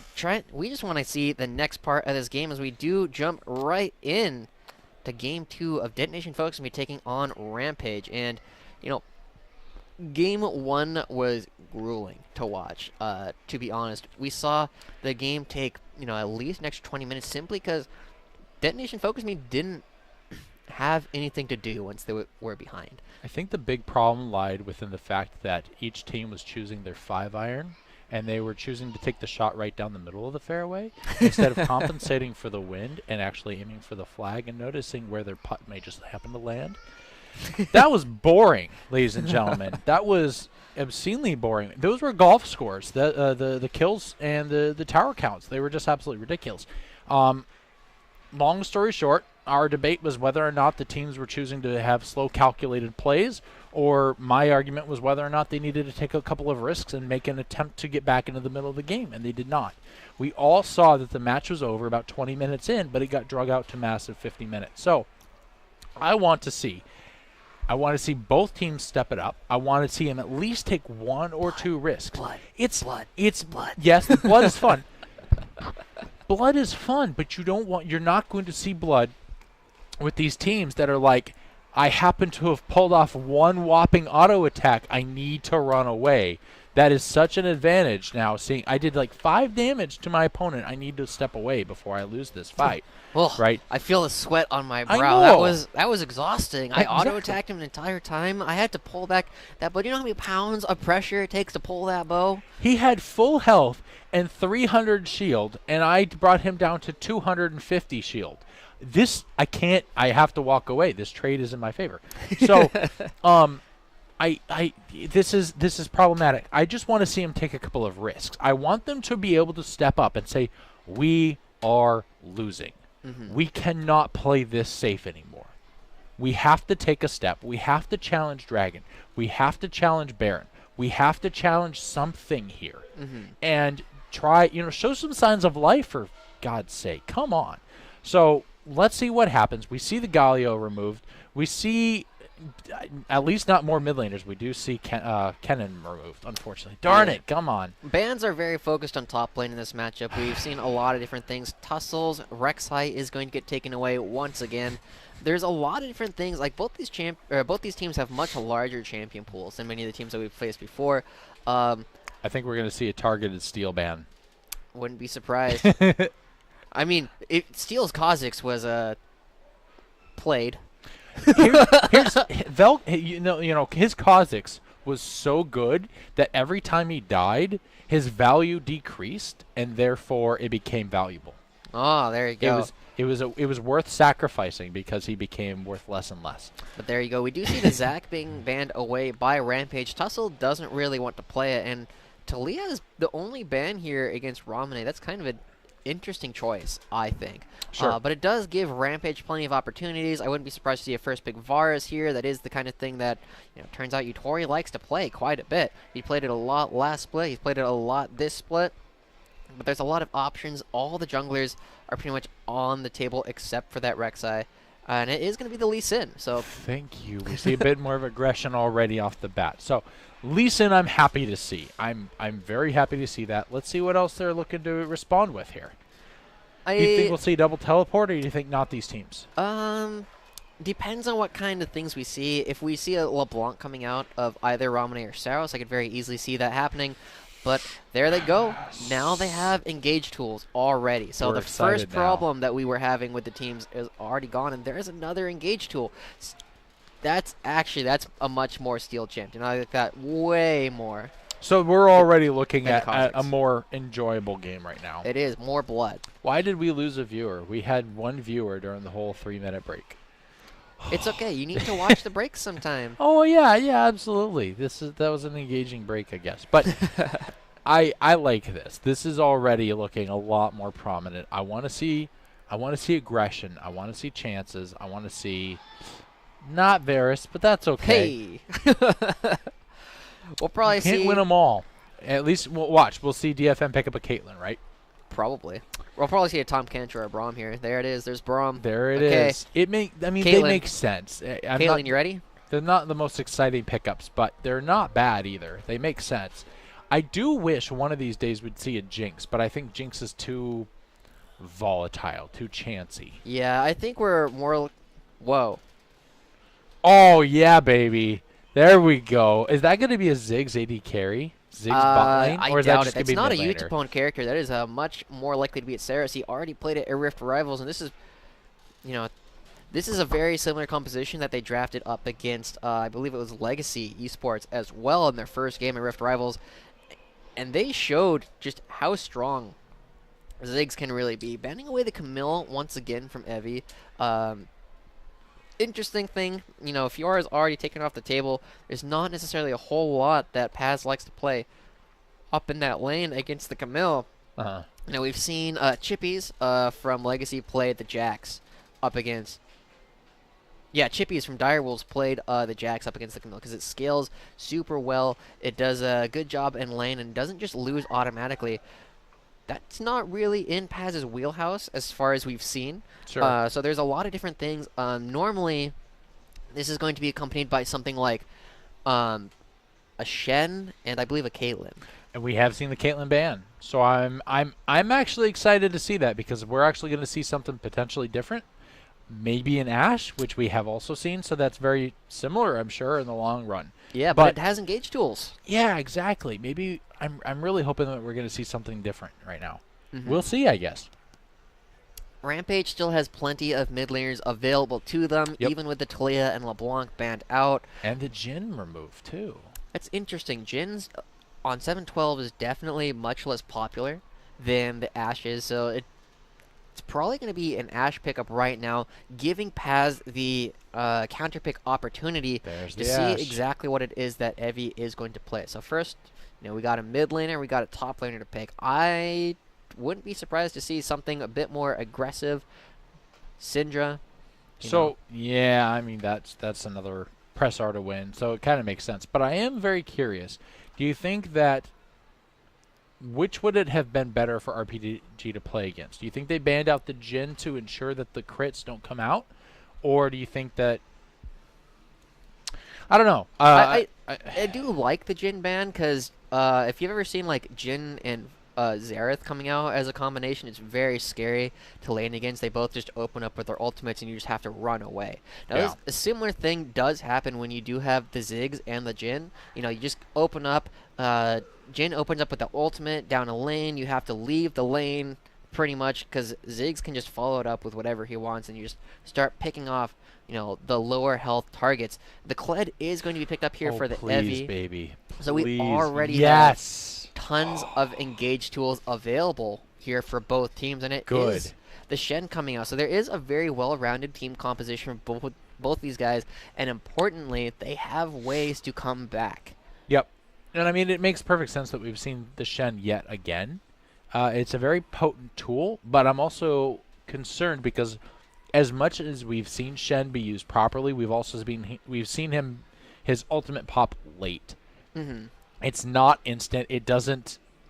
I'm not sold on their use. I see what they're trying to accomplish with it, but I don't feel like they're running it properly yet. I think they could use a little bit of tuning, could use a little bit of practice, but otherwise, it's not like they don't have other tanks to back it up. Yeah, and now they do have someone. If Gragas just jumps in with body slam it or someone, that he's not just going to get blown up instantly like the Kha'Zix would. He brings CC, he prevents a lot of damage, he's got plenty of damage reduction on his W. He's in a good spot to be that person for Shen to follow up on. Whereas Kha'Zix, if he jumps in, he's dead.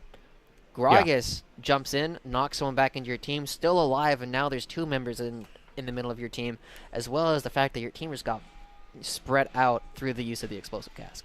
I'm already looking forward to this game. I think this is what we wanted the first game to be. I love all of the aggression. I love to see all the scrappy fights. Thank you for finally picking a Ziggs. I think that's going to be fun. The only thing I think this would have made a little bit better is seeing a little bit more of the Kennen. Yeah, you like Kennen. He's just so much fun, man. He's so good. You can put him in any lane. You can put him in mid lane, top lane, AD carry, right? Jungle, yeah. So he's just such a beautiful little flex pick. I'm surprised we don't see more of him. Yeah, a lot of teams. But perhaps that's because of the bans. Yeah, a lot of teams don't put practice into the AD carry. We've seen a little bit, Reckless Fnatic's probably the most famous one for it, but you see a little bit from like Wild Turtle, a little bit from Sneaky, but it's a difficult pick to pull off as a flex because you have to put a lot of time into it. Kind of like the Aurelion Soul. Most teams don't put the time into it. Doesn't mean it's a bad pick. Just means it's a hard pick. Yeah. Yeah. So we'll see here. We're on game number 2 out of 3. I think this is going to be the game that we were waiting for all along. And what's really going to suck is it's probably going to last 20 minutes. Hey, those are exciting. That means we can get to game 3 really quickly. This is true, but I really would have liked to. I like seeing the aggressive, amazing. What, a 50-minute clown fiesta? Yeah. Why the hell are there 500 kills in this game? Because it was a good game. 500 kills would have made me happy. If I ever see a game with 500 kills, I'll let you know that there's a bunch of Smurfs in my games. Yeah, it's who probably a won't let Bronze us 5 end. game. It's like 10 minutes in, we see 30 kills on the board. How have you died so many times? Oh, wait, you have 0 CS. Oh, that would make sense. You guys both go to lane and are both dead Yeah. within 10 seconds of getting there. But The best Bronze 5 tactic is you start the game, you run straight to the enemy tower, you do like 1 point of damage to it, but you have the lead. But you died. But it doesn't matter because your enemy didn't actually do anything about it, so you just took the tower. exactly, right? It's just like the, what was it? The Single auto attack. the 0 damage Tryndamere that was Yes. famous for a little while. Oh, famous is an interesting choice of words. That and like AP Tryndamere. That's like Tryndamere's a Reddit champion. famous. Nobody Yeah. actually knows what that means. God. That makes me sad. Does that make I'm me old? internet famous. No, I was actually going to bring up Tryndamere earlier, or 0 damage Tryndamere.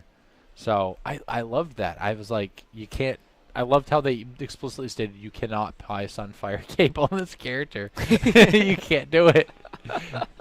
You It's can't. such a specific thing to mention too. Yeah, you can't get that. You can't. Wow, look at this damage on Saros. Come on, Ziggs, buddy. You can't take that kind of harassment early. But you can't buy.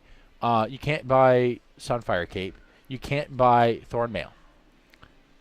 You know, I wasn't planning on buying either of those on Tryndamere, but it's good to, Yeah, good to right. keep that in mind. Well, you just have to keep it in mind what you can and cannot buy. That's all. Yeah, Tussle here coming in, taking away the red buff here from Steel, is in a good spot right now to really move around. And, you know, with a little bit of speed advantage by not taking out the large Raptor is really what is, you know, it's something that I Has haven't no seen from idea. other Oh, he knows. regions outside of Japan yet. Yeah. And I want to see it start being adapted from everybody else because it's been effective so far. Good fly onto Yutori. It's not really going to... I mean, it was a great little setup. We do see RPG definitely pressured back a little bit, but I'm not too worried about him right now. I think that we... At least we're not having... Ooh, good hit. I don't think we're worried about seeing all that poke and aggression coming out from Karma, right? So I think the aggression is good for both sides right now. Yeah, and right now it's going to be pretty even. The only real difference is Tussle managing to pick up that red buff away from Steel, significantly reducing his early ganking potential without the slow and extra damage provided by red buff. I don't expect to see Gragas do a whole lot until about level 5, level 6, and at that, probably coming from the bottom side of mid would be my best guess, actually. You know, get around behind Ramane, scare him a little bit, and potentially pair it up with the fact that Ziggs just does a lot of damage and actually, you know, helps out with ganks quite a bit with the amount of CC and damage that he's able to bring. Yeah. Especially, I think one of the big things about it is if you look at the health to mana ratios coming out from Saris compared to Ramune, right?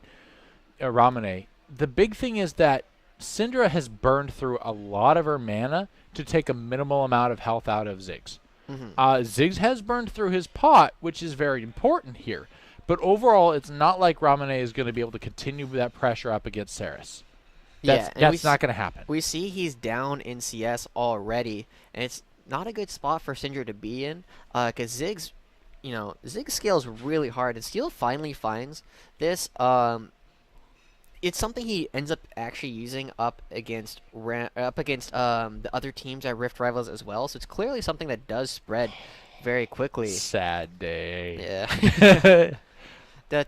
Ocean Dragon coming up as the first one. Definitely more exciting than, you know, the Cloud Dragon. It's not. But No, it's not. it's a Barely. good early pickup. That's like a one. Yeah. No. That's still boring. They're still boring. But I like Ocean Dragon. If I had to have one at the 10-minute mark, it'd be the Ocean Dragon. You're a every mid laner, time. aren't you? I mostly play top lane. Really? And Yeah. you care about mana? No, I care about, you know, like I said, an otherwise even trade becomes a winning trade. That's fair. Yeah. That's fair, I guess. Yeah, I don't know. I just like, I guess I'm a bot lane character, so I love playing AD carry and I love playing support. So perhaps if I'm playing like a Sona or somebody poke heavy, Yeah. maybe like Karma or something, I'll appreciate that extra mana, but not early game. Yeah. It's mostly because you just get. It's like having in the early game. It's like having an extra rejuve bead and a fairy. Each one is having like an extra rejuve bead and a fairy charm on your opponent, which is it doesn't sound very impactful, but over the course of like a minute, that'll be like two. That's like 2 health potions and 2 mana potions Yeah. that you just got on your opponent. And I'm sure we all remember the red pot and the like red pot and 6 pot starts on top laners that we always used to see because it was like a heal plus the extra AD that it would provide, and then you just became impossible to force out of lane because you just had 6 potions. Yeah. And it's a very similar thing that you get if you get that early thing. It's not necessarily worth fighting over unless you're planning to try and dominate the laning phase, which with the relative parity of skill between these two teams is not an easy proposition for either side. Yeah. So that's part of why we don't see it taken nearly as often, but really there's very few dragons that are contested early in the game. It's mostly just if you can sneak it away and you don't have something else to do at the moment, you do. This must be over the course of the entire split thus far, because those are not the KDAs from last game. I can assure you. Least. Yeah, look at that. Very high KDA, very high kill percentage, and Utapon has a slight advantage in the damage per minute side, simply because he puts out more damage early in the game and is much more likely to flash forward to try and secure a kill than Utori is, where Utori will just sit back and he plays like an auto attack ADC, normally will. He'll sit back, he'll try and make sure he gets out as much damage throughout the course of a team fight as possible, and that's exactly why we talked earlier, that's why he builds Blade of the Ruin King. Sure. But we also haven't seen a lot of those charged Q shots coming out of Varus as we've normally been used to. Mm-hmm. We don't see a lot of that, which I think is a big thing of he doesn't go. This is interesting. This is finally we're seeing some risk. We're seeing some aggression coming out of RPG. Mm-hmm. So they're going to take the second red red buff. Why did I want to say Red Baron? Man, that sounds really good right now. A Red Baron? Pizza. Ooh, yeah, pizza does sound good. I can't wait till I get paid on Friday. I'm going to get some Pizza Hut, which... Oh, by the way, we're not sponsored. He just likes pizza. I like pizza too. I miss my pizza back from Colorado. You have no Oh. idea. Because they have there's this family-owned chain that is godly. So godly. And I can't wait to go have some. Is it like, what's the term? Like, fire? It's not fire roasted. Fire stove? Oh, I stove thought you were going to fire? say, is it lit? And I'm like, I don't want to talk to you ever again. If you were going to say lit, I'm just going to walk out. What if it's just fire? You just Not like, is it lit, bro? And you pull out your fidget spinners, and I'm like, I'm walking out of this place. It's I'm okay. done. It's the newest Draven skin. Oh, God, no. Nope. Anyway, no, it's really good pizza, but I don't know. I don't know how to explain why it's so good. Actually, it's predominantly that I love their cheesy bread because their That's cheesy fair. bread is nice and it's thick bread, but it's very soft, and they coat it with, I mean, like smothered with mozzarella and bacon. I mean, I do mean smothered with bacon to the point where you just cannot sometimes see the cheese underneath it. Now, are you a thin crust or a thick crust pizza kind of guy? Thick crust. Do I look like a casual to you? I've always been such a fan of like the pan pizzas with the deep crust, and sometimes sometimes a good feeling inside the crust is great. And I normally tell them whenever I go to like a pizza place is like, first off, give me the deep dish. Secondly, can you cook it only like halfway for me and just make it be like this ball of dough? And they'll normally do it. It's some good stuff. Yeah, that doesn't actually sound too bad. I want to give that a shot sometime, Mm-hmm. but I don't think I've ever had it with the dough rather soft. Yeah, I really like it because to me, I really like the texture of it. It's like, I'm sure you've had like pork buns or something, like Chinese pork buns. Oh yeah. Yeah, it's got like that kind of texture to it, where it's Yeah. a little, almost spongy a little bit, and I really like, like pineapple and sweet barbecue style of pizzas, and it just Thank you. complements You it like so pineapple well. on your pizza. It's so good. It is. People just don't get it. They're I mean, wrong. have you done like non-American style pizzas, like with things like corn and like actual peppers and like No. sweet potato? It's really good. I like Interesting. when I was in Korea is where I was first introduced to the idea of having corn on your pizza, and it was delicious. Like, it has this texture. If you like the texture of corn, I really like the texture of corn. You just eat Yeah. it, and it creates You get this like soft, just like the tiny hint of like almost crunch that Yeah. corn has to it, and it's just like it's not so much the taste because it's you can put whatever you want on pizza and it's pretty much fine, pretty Yeah. much. It's mostly just the different textures that it provides to it, and it's so good. But Big here's our damage coming ramen. right back on top of Saros. That was an interesting ultimate coming out from Cinder, simply because There wasn't that much damage. it was nuked him down to half health, which is a very important value to know in the future, and just in case they happen to get on lower than half health. But why be so aggressive if they knew it wasn't going to result in a kill? Yeah, I don't know. That was a very odd choice right there. He might have thought he's doing more damage, but with the catalyst coming out here. Wow, look at that dive coming back in from the Gragas. Beautiful ult is not going to do enough damage. It was so close, but it was not enough. Here's Here comes the Evie. rest, a little bit of the damage coming in from Evie, getting the pick back on top of Gragas, but I don't know if they're going to be able to get out of the fight as well. Beautiful ult coming in! Our Ash Arrow coming in. There goes the hook coming right back in as well. What a play! Ash, well done. Finally, you land an arrow for the first time. That arrow had to have been going for Ramune. There, I refuse to Yes. believe. Oh, I wholeheartedly agree. There was no way that was planned. There's no way that could have possibly going for Evie, but we saw how low Ramune was. I could very easily see him trying to get that snipe, but it came out perfectly. It It only worked. leads to about 300 gold lead, so that's the first blood. Look at this But startup. it's- Right back up on top of Ranmane. We actually see the initiation coming back in from the steal. Of the big flash, double jump right back in. It was not the right angle for that barrel drop, but it doesn't matter. Here comes the rest of the attack coming right back in from Evie. Gets the pick. Here comes the arrow, the God arrow. There's no way. Oh, man. There was no way that was intended. But Thresh, as impressive as the Ash Arrow is, and it was impressive, I loved watching that follow up from the Thresh. It He's was. like, It was I really good. friggin' got this. This is DFM mine. played that immaculately. Like, Oh, yeah. it started off really well. Steel flashed the Scatter the Weak. Yep. From Syndra, so he didn't get stunned. He brought in Shen, and as soon as they realized that Ramune had escaped from the Mega Inferno Bomb, they just turned on to Tussle, who is still super squishy. Lee Sin does a lot of damage, and right now he's getting caught. Big aggression right back on top of him. And look at that. DFM ready to punish for the third invasion against the red buff. Steel takes it too. Well done. Who got the kill on the Lee Sin?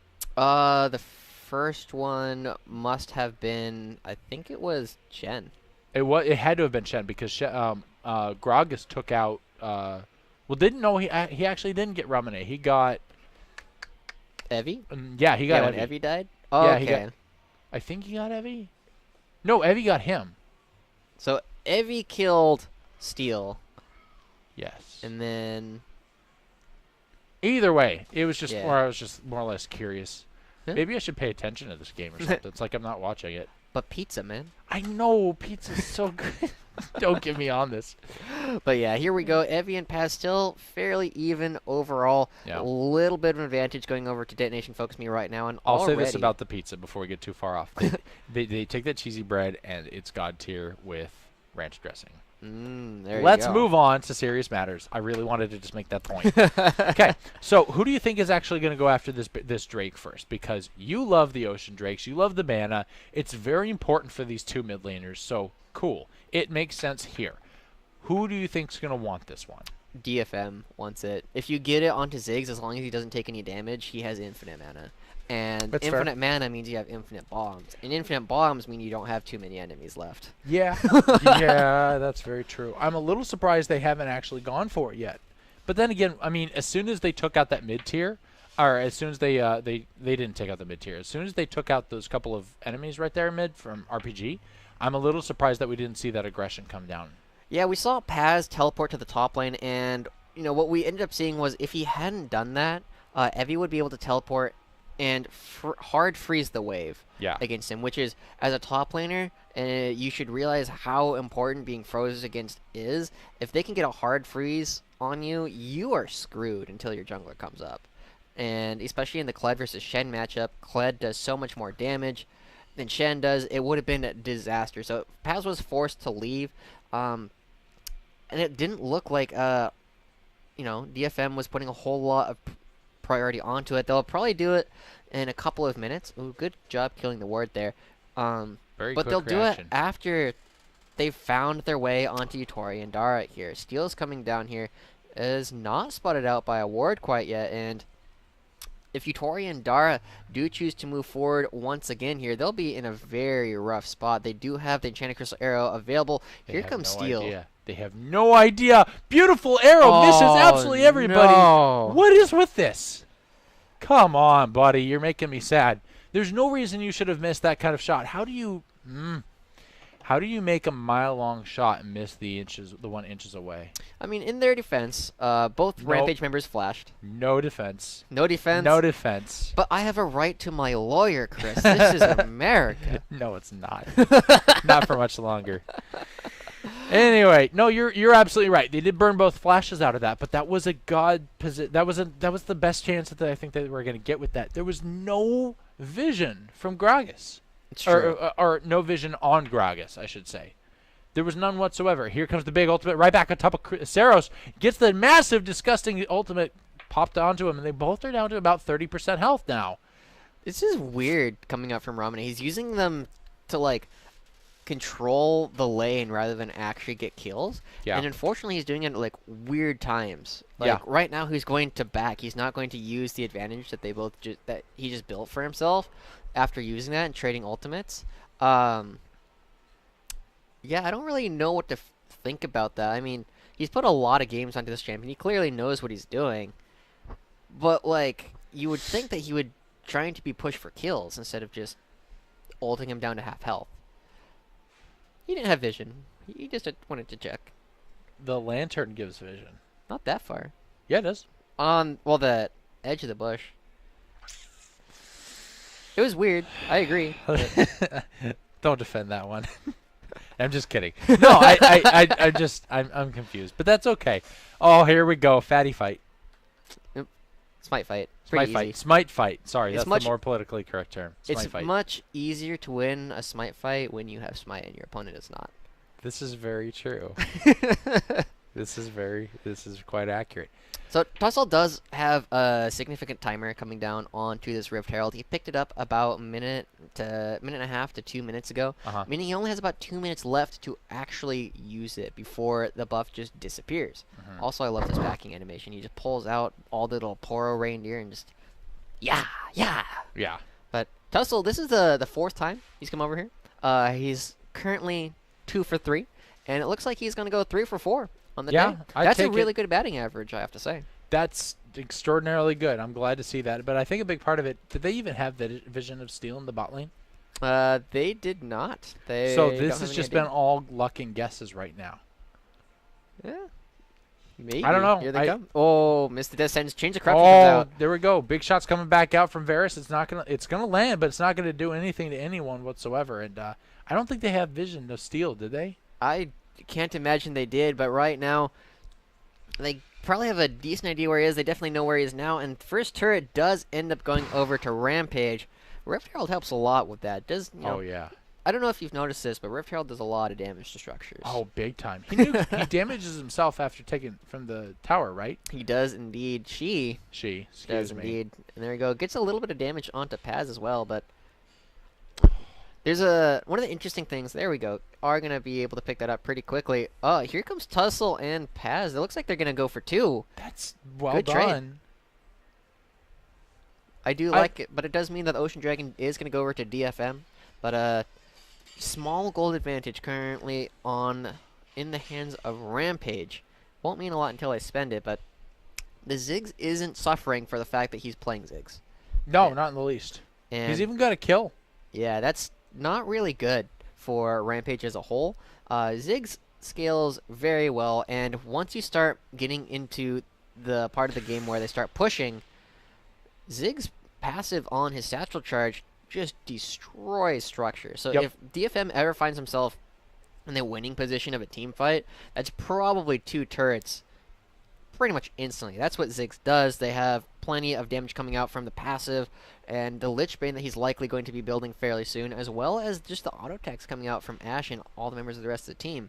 So right here, that's pretty close to just getting satchel charged to death. And with that open, they'll have a lot more freedom to move around the blue side of the map. Mm-hmm. Do you think that this new Rift Herald is exactly what League needed to actually make the mini Baron, so to speak? Like all of the different variations of the early Baron, the Baron before 20 minutes. Do you think that this is finally the right solution? I honestly felt that the previous Rift Herald with the auto attack bonus was really good. It was really strong, but it was very. You didn't see it in competitive because the kinds of champions that it was good on are not good in competitive. So it was a meta thing. I think it was, but I think the champions that it is good on would never be good in competitive because the champions are things like Master Yi, things like Teemo, things that are super heavy auto tech. Nice. Stolen. Love it. Yeah. But yeah, auto attack split push, and that's not the kind of thing. And you get it to snowball those champions, but if you can't Big snowball pick them, right back on top of Paz, who's going to get completely stunned out of position, down to half health. Horrible positioning. There comes the Shen right on top of him, and that's going to continue picking him off. Evie is going to drop, goes right down to Lee Sin, and continue to push right back down mid lane, looking for the tier 1. That's going to be a great stun right on top of Gragas. Is going to force him back out of position. Beautiful ultimate is going to push everybody around, but it's not going to be enough. The tower is still continuing to get picked off, and everybody's going to walk away. So no kills, but they do keep the tower. Well, no kills over for DFM, excuse me. It's true, and they're looking for a re-engage right here. Both teams still have plenty of ultimates available to them. The Unleashed Power is available. So is the Enchanted Crystal Arrow and the box. And both teams still need to be careful right now. Tussle is looking for something. No Dragon's Rage available, but a good stun. And here comes Evie on the backside once again. And they're going for a repeat. And here we go, right back in. Are we going to get that pick right on top of... look at that extra damage coming right back on top of Saros back in the mid lane as well. Kled is getting a lot of attention, but it's not getting a lot of help from the rest of the team. Get the flash back out. Misses. Completely zoning ultimate. Look at that extra damage. Ramune is actually going to pick off Gragas. The rest of the team looking for it. We're at a 1-for-1 trade right now, and the rest of the team is just continuing to back out. They realize that they're going to take their one and walk away. I don't think they're going to be able to keep this tower, though. Yeah, there it goes. But, hey, a 1-for-1... They didn't lose more. I think that's very important RPG right now. This is probably going to be a second turret taken by DFM right now. They still have Ziggs. He still has his satchel charge. Well, he'll have it back up, but they have so much damage getting put onto it. Oh, forces the flash out from Ramune. But look how quickly they're taking this down, and the satchel charge will take it in just a moment if they choose to use it. But Tori is actually taking a lot of damage. Big pick coming off Ramune, choosing to go after the Thresh. Gets the kill. We have a lot of aggression coming back from Ashe, who's forcing them right back out. They can't let Ramune die. Not only is he a little behind, or he's ahead now, but he can't lose that blue buff as well as watch the turrets fall too. So it's worth a little bit more than just watching a mid laner fall. Overall, even though they didn't grab the turret, I still think DFM came out ahead of that trade. Big time. You know, even just pushing for the second turret, without including the fight beforehand, which took so long that Paz was able to come back from the dead, stand united in, and help out the rest of the team while Evie got kited around. But they finally took it. And they didn't even need to do it. They traded a turret for a slightly extended turret for a kill now, but that gives you so much more map pressure, and with no outer turrets and the inner mid turret already down, Rampage is starting to get really pinched in their options for safe map movements. And Saros currently picked up the Leandri's Torment secondary right after the Rod of Ages. He does a lot of poke damage, and soon we'll see the Lich Bane coming out from him doing plenty more damage to structures, as well as plenty of single target damage whenever Tussle or Evie do choose to pop in. Yeah, that was an interesting trade. I mean, I'm interesting little bit of damage coming out from Steel right there. But to be completely honest with you, DFM lost Thresh, and did they lose anybody else? During that extended fight, Steel went down, and Paz went down. He was able to teleport back in, so it was overall fine. Paz went down first, though, right? He was like one of the first ones to. So he returned, and he didn't teleport in, but he was participant in the fight, right? Yeah, he used Stand United to come back after the re-engage. So even though he dropped, I'm not going to attribute his death. Oh, that was that's tricky right there. That's a lot of damage lost for picking off a ward. But anyway. My point is that even though Paz died, I'm not going to attribute his loss as a big failure to that, because I think I think the only death that was of any relevance of DFM there was Thresh. Mm-hmm. Because, and that said, that's really not a lot of damage lost. Good death Beautiful pop coming out. Once again, we're seeing Ashe's ultimates not really catching anything that they're actually aiming for, but that's not a big deal. Big picks coming back up on top of Braum. Braum's going to drop down first, so its support is down. No big deal other than that, and that's going to translate into yet another water drake.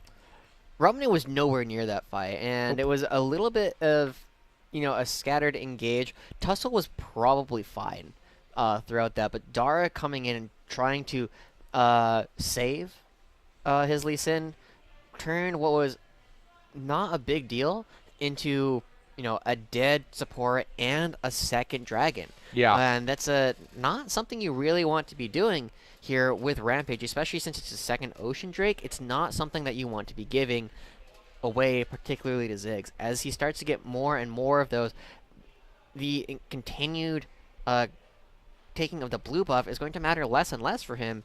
And eventually he just hits this point of like, I don't really care if I have blue buff or not. I have infinite mana. Yes, but he does care more about the scaling AP. He does, but it's Evie's coming around. Oh, here we go. Big aggression coming back in from Evie. Dives right back in. Gets the start on top of Steel. It's not going to do much good. Not a big deal. They do get the tower. Big aggression coming right back in on top. Look at the Cinder stun. Look at the ultimate dropping down. Everybody's running away. Kled is desperately trying to run away. It's not going to do much good. Thresh Hook is going to land. A lot of beautiful start out coming out from the Gragas ult. Finally, we get an arrow that's going to start everybody off. Knocking around. Double damage coming down from RPG. Look at the ult coming out from Ziggs. It's not going to get a kill, but it certainly was a great job of stun or zoning ultimate. Syndra continued to knock everybody around, so they're very fortunate they only lost 2 at the exchange for picking off the Gragas, but ooh boy. That was a very odd fight that Rampage chose to start. The biggest thing there that I really want to credit DFM with is Steel coming up big again on this Gragas.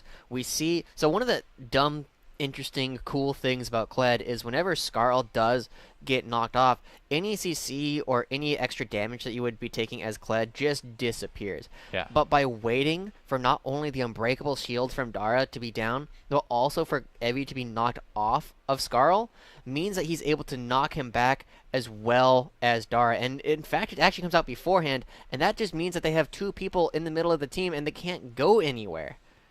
Sure, but another big part of it, I think, was Ramone. Ramone was doing an incredible job setting up all of the stuns. She landed 3 stuns in a row on multiple people. It was at least each stun hit at bare minimum 2 people 3 times in that fight. I think that was very, very important for RPG to continue not losing characters. Mm-hmm. The only reason that DFM was able to continue the pressure was after the second stun coming out from Ramone, Ashe's ultimate comes out and finally actually hits a target and therefore caught a couple of people, only because of the splash damage stun, right? So that was a very, very important reversal from DFM, but otherwise, Ramone played that godly. Mm-hmm. As far as I'm concerned, that's what saved 3 more members of their team. Yeah, I agree. Ramone did a really good job during that fight. He's still sitting 2-0-1. He's doing more than okay by the rest of the standards. But the problem is becoming Ziggs is still alive. Yes. Ziggs is not behind, and Ziggs is going to be, if we were to take a look at the damage done to champions right now, I would hazard a guess that Ziggs is close to doubling any other member on either team at this point. Just simply from the amount of damage coming out from the Mega Inferno bomb, from his bouncing bombs, and it's going to get worse the longer this game goes.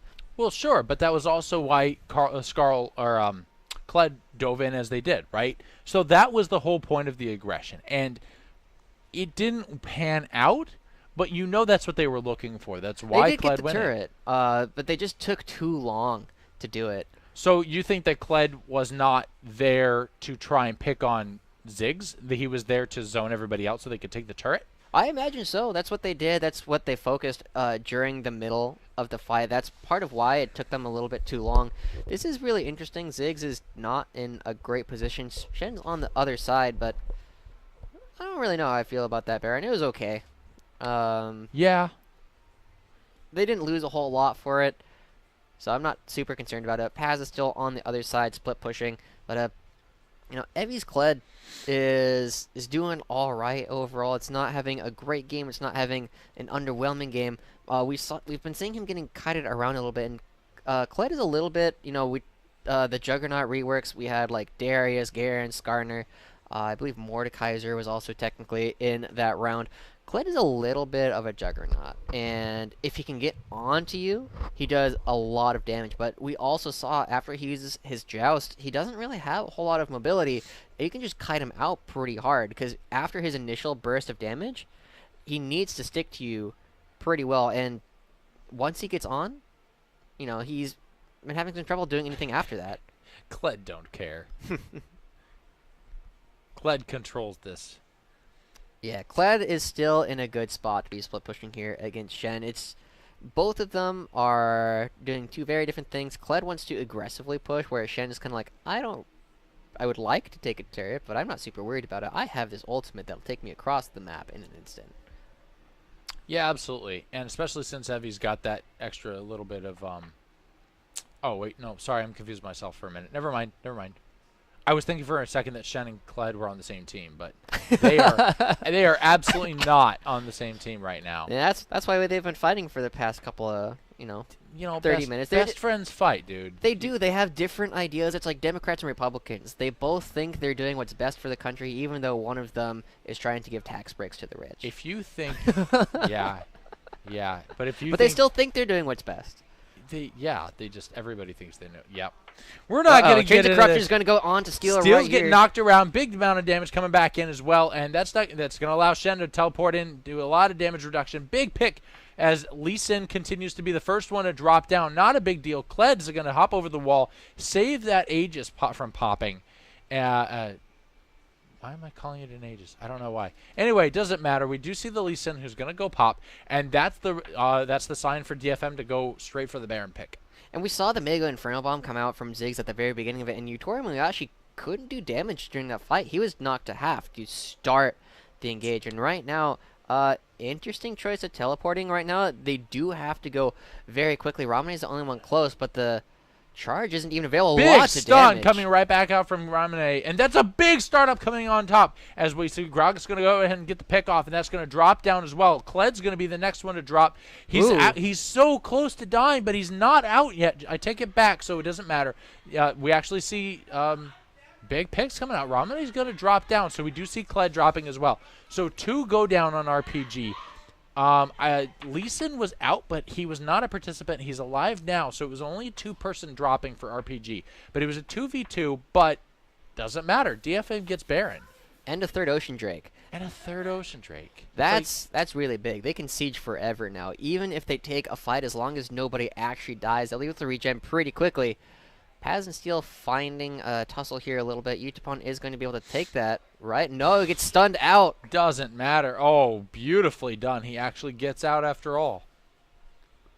Well done. Well, going back to Ocean Drake, Spirit's Refuge doesn't actually block the damage coming out from dragons.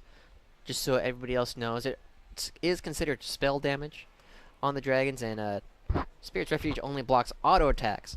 But DFM, even though they're currently only sitting on less than 1,000 gold lead, their gold distribution as well as the dragons that they have mean that, as long as nobody dies, they're in a much stronger position. Sure. DFM can siege. Cool.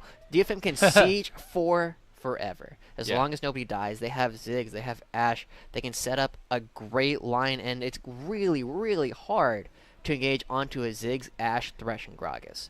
Yeah. Or they can choose to aggress onto you pretty much whenever they really want to. I'm not sure why it's still on AP count? 819 for the AP, maybe? Yeah, on Gragas, probably. Yeah. Oh, no, he doesn't have any... Never mind. He's got a Runic Echoes, I think. I don't know that Japanese. I'm trying to take random guesses of what is what there. It's too small for me to actually pretend I know what it says. You know Japanese? A little bit. Most of the Chinese that they choose to use in Japanese at this point is beyond me, but yeah. You'll find, like, I played a little bit on the Japanese server. Most of the words that they use are just like, imagine saying it in English with an accent.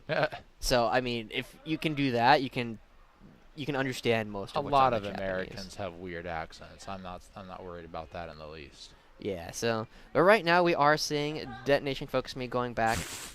Minions Bush City. glitching. Yeah. That was weird. Anyway, so we do have a little bit of splish pushing coming back. We see Shen go and taking on Kled down in the bot lane, but that's absolutely going to take the advantage onto Shen. All he's got to do is teleport up to anywhere he wants, and he's up in the top lane and no problem whatsoever. I don't like this rapid fire cannon that Yutori's been building. At least not in this game. Right now, their team is a little bit lacking in wave clear because their only consistent wave clear is going to be coming out from Scatter the Weak from Syndra, which is a primary tool that they use to, to discourage the team from coming in. And a Static Shiv would have done maybe not more damage, but it definitely would have given them a lot more safety underneath these turrets. Simply because one auto tech will do plenty of work against many of these. Evie and Paz looking for each other once again. Yeah, but all it's doing is just poking another lane. It's at least it's continuing to take Evie and pull him around by the nose, saying, I'm going to fight. I'm going to force you to come over here. You're going to fight me here, and I'm going to leave. And then I'm going to go somewhere else, and you're going to have to come find me. So it's forcing Evie to play defensively. Oh, there he goes. The Here whole comes the time. charge. Big startup coming in from Kled, and there comes the advantage right back up on top of. Look at that knockback coming in from the Thresh, They're knocking so everybody out. far back, though. Yeah, they can't really do anything about it. What was that? The beautiful start out coming from Ziggs in the mid lane. Not in the mid lane. They're all in the top lane now. Doesn't matter. They take out the tower. That's a beautiful tier 3. They get healed up. That's the first inhibitor of the game. And look, they're all back at full health. Now, it's partly because of the redemption, partly because they didn't take that much damage, but also because look how quickly they're regenerating their health right here, simply because of the fact that they have the triple Ocean Drake. Nobody died, and they're back at full health. Nobody's back. They're back at full health. They're in such a good spot. The, the Warmogs is coming out onto the Gragas right here. He's in such a good position coming up, and with not even an objective coming up, they still take the first inhibitor, and now they can start moving around, and they're in a great position to really start taking this game, and they have the tools to make aggressive moves, whereas they did not last time. Rampage also has them, and that's why we saw that charge coming out right there from Evie. But unfortunately, the rest of the team either wasn't on the same laughing page. So hard. Look at him right now. He's having a blast. I think he just went back and bought literally an entire Rabadon's. Did he now? He has it now. He didn't have it before. Oh man. During any of that push. Yeah, that's a lot of AP. I don't know what to say. It's either that, the fact that he was able to do that, or Paz said something stupid. I felt like they were laughing simply because they had to replace their positioning. They had to move their positioning 3 times because they kept getting spotted out as like a team. Yeah. But that's me. I probably would have laughed at that. But the next question is, do they go after? When does the Elder Dragon pop up? 40 minutes? Well, we see the next one's going to be popping up in about a minute, and at this point, I think it starts spawning after 35, I believe. So it's definitely the next one's going to be an Elder Dragon, and if you pick that up, when in addition to the fact that you get effectively six Ocean Drakes, meaning if you have 6 Ocean Drakes, if you are at 1 HP over the course of 15 seconds, you go from 1 HP to full. With 6 Ocean Drakes. So that's got to be contested by RPG right now. It's absolutely bonkers. You do have to be out of combat for something like 6 seconds or something like that, but still. That's not a big deal as long as they keep Kled at bay. Exactly, and right now they're starting to move in. Saros is doing crazy damage. I'd like to see him just auto-attack this turret just once, just to see what happens. Yeah. Where's that bomb coming out for the tower? Come on, Saros, throw that auto-attack. I want to see it. It's going to be a lot of damage no matter what. He still has that passive, and... Wow. Yeah, it's a pretty good... No kidding. It's a pretty strong passive. 1 or 2 more auto-attacks. There it is. There goes the turret. How would you contest that? You can't contest that. What is Yutori doing? That was really dangerous. A flash body slam would have probably just won the game if Steel had landed it. Big rotation coming back around, though. Tussel's actually going to get caught. Not going to be able to pull him around into a disadvantageous position. But still a lot of damage getting put down onto him. DFM look to be heading towards the Baron as their next objective. Both that and the Elder Dragon are currently available. Rampage has a couple options here. They can choose to try and trade objectives, or they can choose to contest one. Is DF Utah's going to start this up all by himself. He's got it. Look at the damage coming out from him, though. I don't Yeah, think he's not gonna taking be any just fine. damage. I was actually a little surprised. Steel is only level 16. We're 40 minutes in, and it's level 16. Yeah, I mean, Dara's 14, so both supports are currently level 14. So it's Sheesh. not the most surprising Oh, thing they're in the forcing world. the Baron actually coming back out. Steel's being put into a horrible position. Uh-oh. Look at that pick back onto Utori. He's being forced back in. Look at the Zig shot coming in. Ultimate's going to drop on top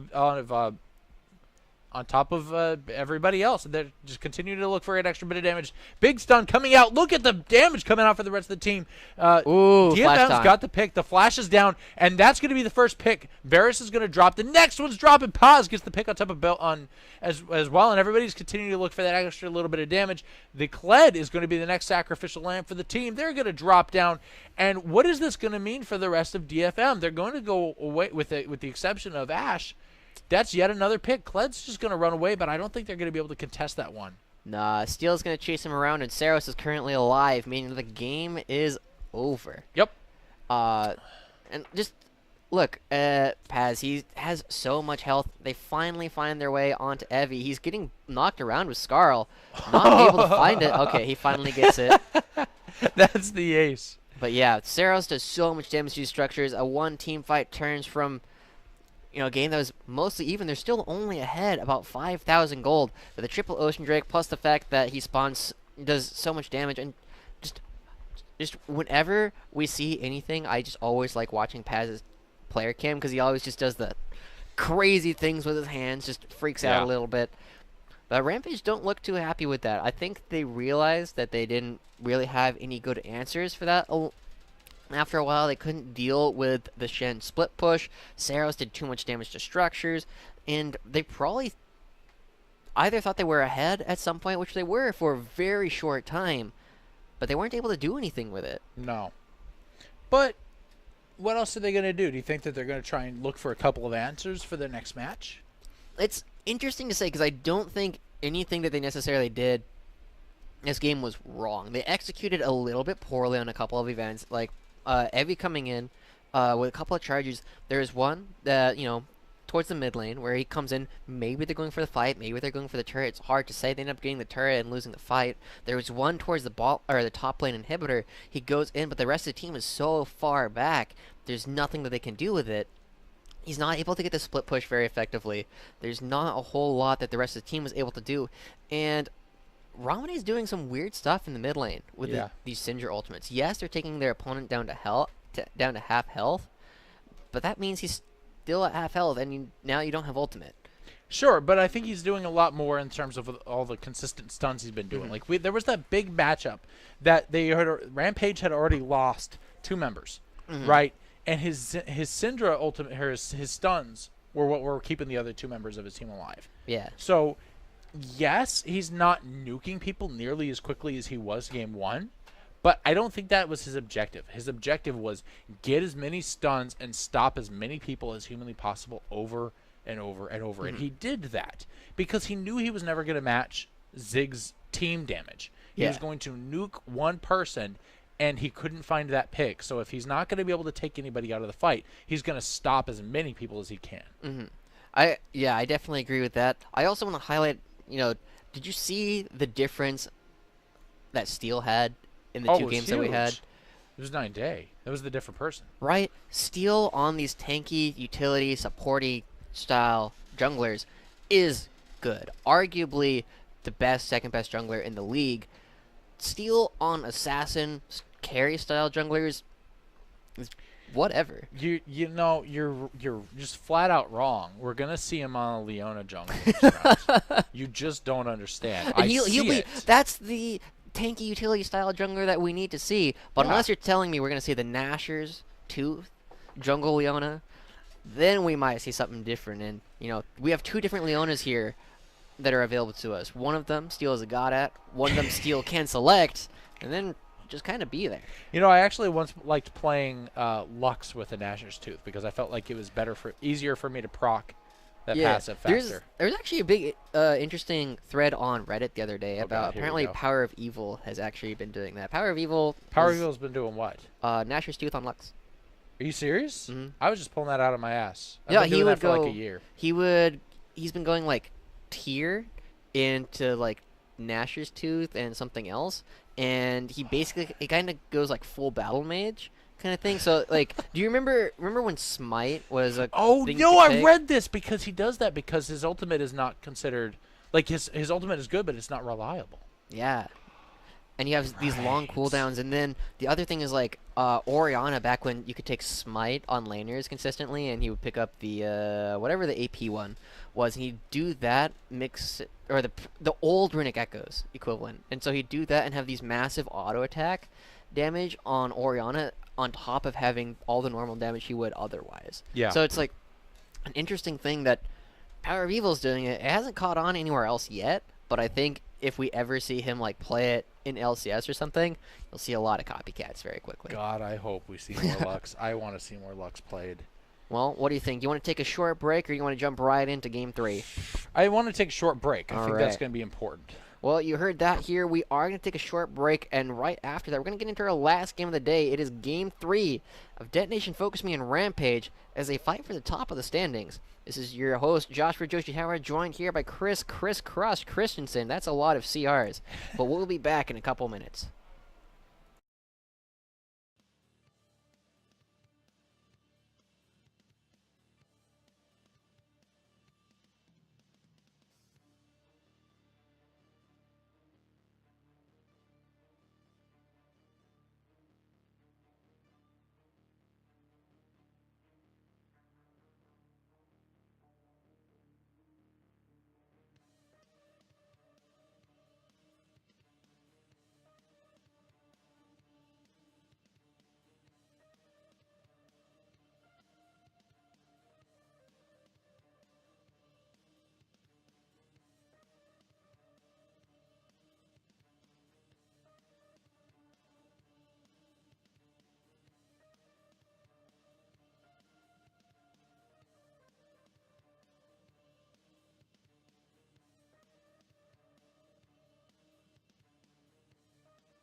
All right, welcome back, everyone. We are coming right back for our last game of the day. It is going to be Detonation Focus Me and Rampage going at each other for the third time today.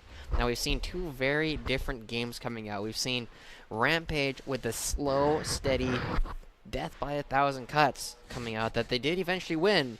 You know, it was as close to a perfect game as you can really get without actually being perfect.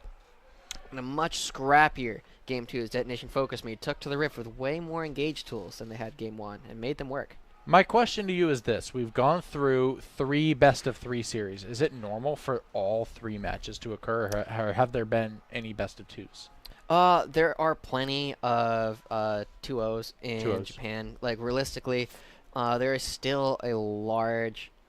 Still, no team from the top 3 has dropped a set to the bottom 3. And I believe of the... What is it, like 6 sets that they've done that? I think 4 or 5 of them have been 2-0s. Okay. And then with the lower teams, it's kind of a toss-up because really those games can go either way very quickly. Like the Rascal Jester Burning Core game, or that set, that should have been a 2-0. Yeah. Realistically, Rascal Jester dropped the ball in Game 1, and if they hadn't done that, they would have been able to take over that set and just play super well. And then they wouldn't have needed to go to a Game 3. Unsold Stuff and 7th Heaven were actually way closer than I think most people would have given them credit for before the set had started. And, you know, 7th Heaven is showing that they do have signs of strength throughout. And Raijin is not a pushover, as, you know, many people would have thought about beforehand. But right now we do have Game 3. No surprise, as these two top teams. Now, these guys have been playing each other for about 3 years now, and they've always been at the top of Japan. Really? Yeah, well before the Japanese League of Legends Japan League actually started. These guys have been going at each other. There was the Premier League for a little while. There was last year, and it's been Detonation Focus Me and Rampage going through a couple different names. It was just Detonation. There's like Detonation Rabbit 5 for a little while. There's Ozone Rampage. They've gone through a couple of different sponsors and different things. They have some weird names. They really do. But they've always come back to be at the top of the standings no matter what. I love those glasses. Just, I can see it just glazing over. Yes. Just like, oh, yes. But we do see, once again, Galio, Rek'Sai, and Fiora taken away. Why is Galio getting such a disgusting amount of attention? If you watch the NA matches, he's never... They pick him because they think it's hilarious. They pick him it's because, like, how do we win with this? It's like, what is this champion? It doesn't make any sense. And it's like, God tier. It's top tier over here in Japan. Yeah, it's interesting because it's played mostly by the mid laners here. We don't see a lot of attention given to it in the top lane, partly because the people who would play it are, trying to play a style that they don't necessarily play as well. Paz and Evi are adapting very well to the more carry-oriented meta for the top lane, whereas, players like Raijin, players like Achimamu are not doing so well. Achimamu is still playing Poppy. Yeah, which that's is fair. Not something you see from just about anywhere else. He's playing it well, and it's a good pocket pick that they have available to them, but he's also playing Poppy when Galio, Gragas, and there's one other tank are all banned out. Jarvan, not quite Jarvan, but it's always I'm just kidding. I don't mean that. Yeah, when Galio and Gragas are banned out, he'll fall back to the Poppy because he's used to it, he's good at it, and, let's be honest, most people are not used to playing against it anymore. But we do see Steel is going to be grabbing that Lee Sin. Lee Sin is middle of the road. Not the worst thing for Steel, but he's not had the greatest track record on it in the past. But Braum and Caitlyn coming out very quickly for Rampage, and that's, it's a very Dara champion, but it's not Varus. Varus is still on the table. It's interesting that they didn't choose to pick it. Oh, we're getting me sad already. Not only do we have the Tom Kench, but we also have the traditional Caitlyn and Braum. Oh, I'm hating this. The match 2 was so good. Match 2 was one of the best matches I think we've seen all day. Yeah, it was. It really was. There are some good plays and just minor execution going over in favor of Detonation Focus Me was all that they really needed. I don't expect that. That's the Yordle we were expecting to see. Yeah. Ziggs being picked up for Saris once again, and he's Okay. doing it before the second round of bans, which is Yeah. interesting. He's that confident on this champion that he's willing to blind pick it. Yes. Yeah, well, I mean, at the same time, what else are they going to do? Syndra's not banned. They know it's going to come through. Yeah. As a matter of fact, I'd be shocked if Ramone did not pick. Ooh, Hey. that would make sense. That would be worth risking losing Syndra. Yeah, it's interesting. Romney's also played a pretty solid LeBlanc, which is pretty good matchup up against the Ziggs. I wouldn't be surprised to see that kind of thing coming out there in the mid lane. But Evi's Kennen has done rather well. It'll be interesting to see what Paz chooses to play up against it. Yeah. The last time we saw him play against a top level Kennen, it was against Opman, and he played Urgot. Yeah, that's right. You have reminded me about how that Urgot has been picked, and And it did well.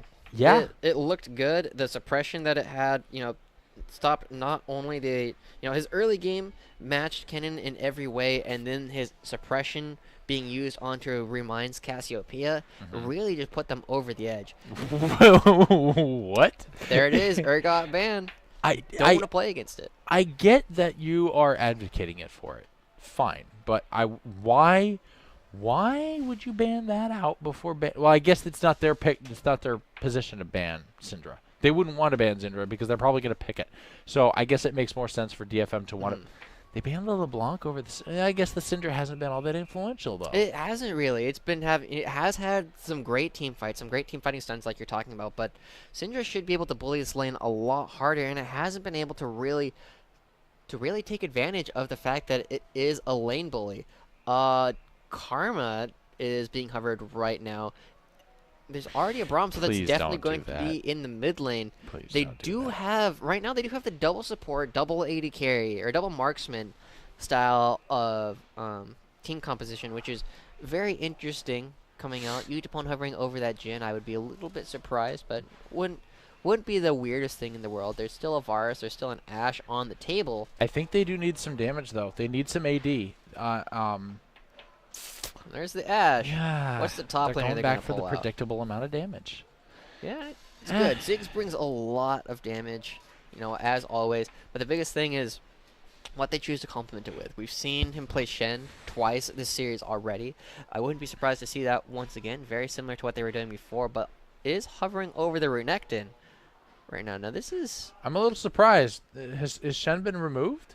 No, Shen's still on the table. It's a little bit interesting that they are choosing to do that. Most people don't like playing that matchup. Skarner. No yeah, way. right. Okay, there we go. Interesting.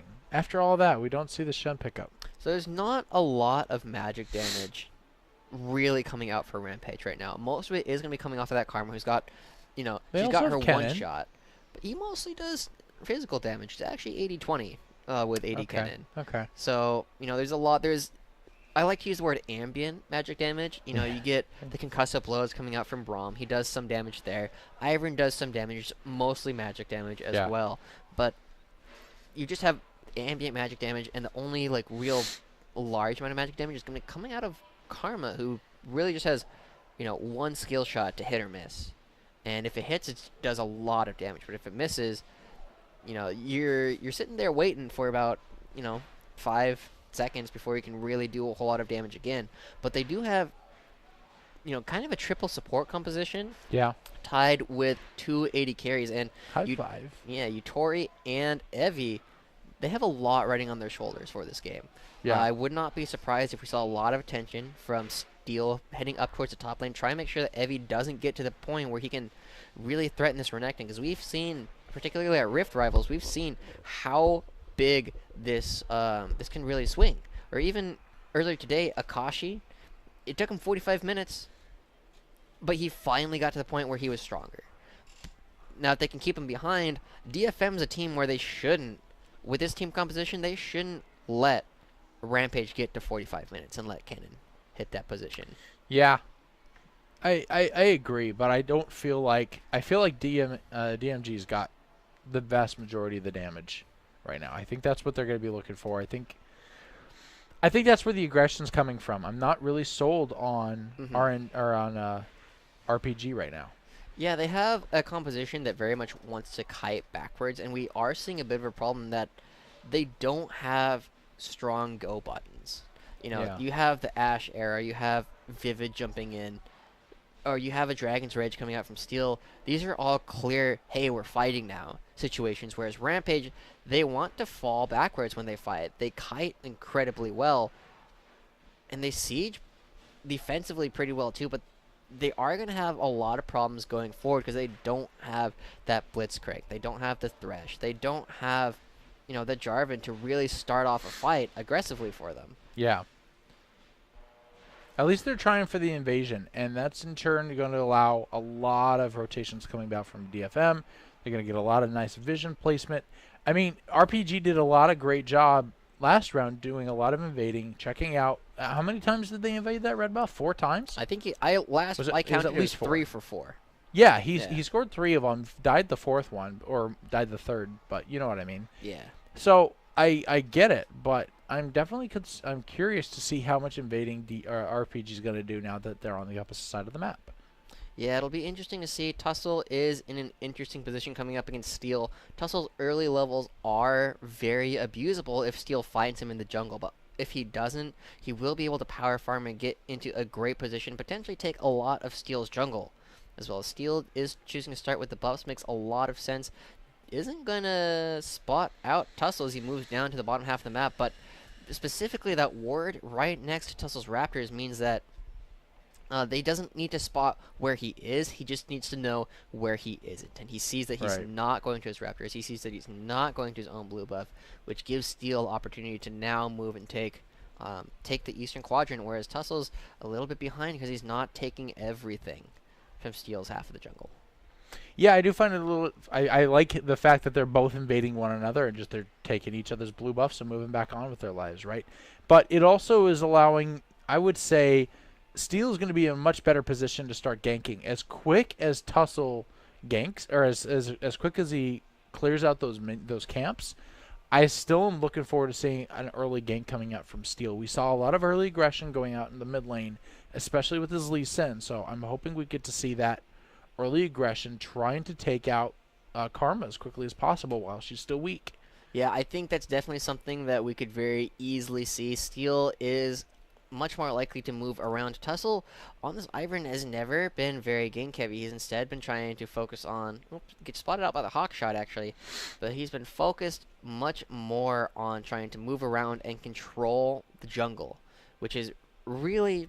if he does it well, he does it very well. But if he doesn't do it well, he is potentially in a spot to fall behind this Lee Sin if Lee Sin has some effective ganks. Yeah, I think that's a big part of it. I don't know. I think the big part of it is right now that they need to just get Saris up and running.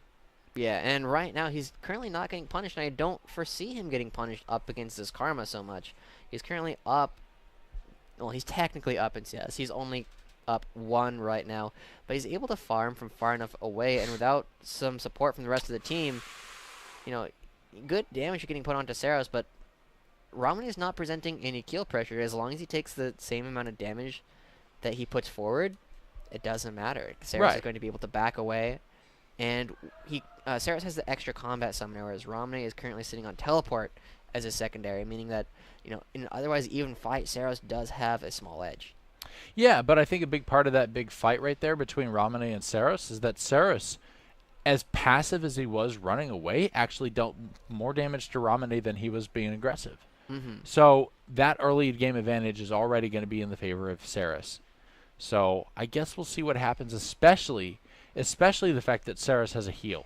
Yeah. Romney's got the double teleport, so this is going to be a very interesting setup. I'm wondering about how that's going to pan out, whether we're going to see double teleports coming in on bot lane or if they're going to be challenging dragons with this, especially since we're back to your favorite water dragon right now. Yeah, and Tussle, Ivern is not a champion that can really solo that out, where like Lee Sin or many other junglers can. It'll take him way too long, and pre-level 6, he doesn't even have anything to take it. He just doesn't do damage. Right? Yeah. He needs help from the rest of his team. Throwing down that ward right there, getting the ward in the bush. It's always interesting to see, how teams work around these bushes by throwing the ward in. They make sure that they can still see around, even with that bush when they lose their vision on their own side. But right now, not a whole lot coming out from either team. They're pretty content to stay even right now. Tussle is going to spot out Steel here in just a moment. Does have to smite away his own camp. That's how it goes, at least. That's why he has that tool available. Here comes a big advantage with a big fight between Saros and Ramune. Ramune, I'm going to argue, actually won that trade simply because he still has a bit more mana remaining, and that's going to mean an opportunity for Saros, but Steel's there. Yeah, Steel's not even trying to kill Ramune. He just wants to make sure this wave hits the turret. Make it at least a little bit harder for Ramune to actually take any of that CS. And Evie is going to aggressive. He does have his ultimate available. Paz is still level 5. This is a dangerous spot for Renekton to be in. But with Lee Sin coming up, he should be just fine. Yeah, we do see a lot of that extra damage coming right back on top of Paz. Paz is definitely baiting it out. They don't have the ward for Lee Sin to be able to continue. He can just sit in that bush as long as he wants. He's not going to. I'm expecting him to back out very shortly, but Evie's looking for it. He's debating on whether or not he wants to make that dive and chooses not to, very smartly. And with Paz now level 6, it's much more dangerous than it was before. He'll need to be much more careful as he starts to move around a little bit. But Dara and Tussle, having some idea that Steel is nowhere near them, are going to be able to get plenty of wards down here in the southern part of the jungle. Yutori's actually got a pretty good lead right now on Utapon. That's not the story we've been seeing thus far for the most part. Utapon has generally had an advantage, but Tom Kench and Braum not providing a whole lot of pressure to the lane. And just Caitlyn able to outrange Ashe and really punish her simply for playing the champion. Sure, but I'm also kind of trying to figure out exactly where Caitlyn is blowing all of her mana right now. Has she just been clearing the mana with her Q? Just nuking wave? Or what is she trying to do? Lay down a lot of traps? Well, I think we'd get a good idea of that if we took a look at what the health of the bottom turret is. It's probably clearing waves, just queuing across, trying to make sure that all the waves hit the turret while still, you know, if you get the wave to hit the turret, it makes it a lot harder to CS. Yeah. You know, and so that's part of where it comes, and if you hit Utapon and Vivid with those Qs, it's just a little bit of a bonus. But this is not unusual either. It's really interesting to see. Paz is ulting for this wave. I think he just wants to be able to take it and be able to back safely. He wants to make sure he gets all of it, force Evie to be in an awkward spot as Utapon and Vivid are coming up. It's interesting that they're coming up right now with both turrets still relatively healthy, because I think they are currently accepting the fact that they are going to lose the lane if they stay in there. But if they come up here, especially with Steel available as well, they're in a position to potentially, if not take turret first, and trade for it. Sure. Big Star coming right back on top of Evie. It's just getting a lot of damage. Did they both flash for that? Nah, just Evie there. Just Wanted Evie. to make sure he was outside the range of the Dragon's Rage. And, you know, this is going to give DFM a lot of damage onto this turret. That's a big rotation. Is Pauses in the bot lane. That was a very much planned attempt right there for both sides. It's both 3 against 1 in both lanes right now. So it's going to be the first tower blood over to RPG right now. So very well done to them. But in turn, they're going to at least get something out of it, but not what they wanted. And it looks like they might be considering going for 2, as DFM does manage to trade back the turret. Not quite as much gold in their pockets, but they're going to choose to back out, getting a little bit of damage, and Steel's getting chased around a little bit. I'd like to see Rampage pick up another objective, especially since the Rift Herald hasn't spawned yet. They have an opportunity to pick up this Ocean Dragon uncontested. Yeah, absolutely. But do you really think that... I mean, yes, RPG wants that one, especially with their... They have... Yes, actually, both teams really want... Well, no, DFM doesn't really want it that much. Ziggs wants it. But I would think that the rest of the team is not that big of a deal about it. Big start coming back in. Karma's forced to flash back out. Not so sure if that was necessary, but it's at least safe. Yeah, it was an interesting choice right there. I'm not sure how I feel about it overall. You know, he doesn't necessarily realize, or doesn't have time to check anyway, that Lee Sin doesn't have any more rewards, and, you know, couldn't necessarily do anything without his flash, at which point you could kind of trade flashes. But, you know, it is safe, but it does leave him much more prone to repeat ganks, as Paz and Vivid are able to start moving around the map a little bit more, get that Devourer down onto Karma, and, you know, you just take out one of the key support systems for the double AD carries that Rampage is building. So what do you think is going to occur after they start taking out this first Drake that RPGs so desperately want? That I'm glad they're taking. I think that they're the better team to want to take advantage of it right now. But I'm a little disappointed that DFM chose not to contest it. I think we're going to go back and wait a little bit. The Rift Herald is starting to come up for DFM, but there's not a strong reason for them to really go for it right now. Yutori and Dara want to... I guess they are just going to take it. It's a little bit early, meaning it'll do less damage to structures overall. But, you know... Free damage, though. I mean, I will gladly take a free tower.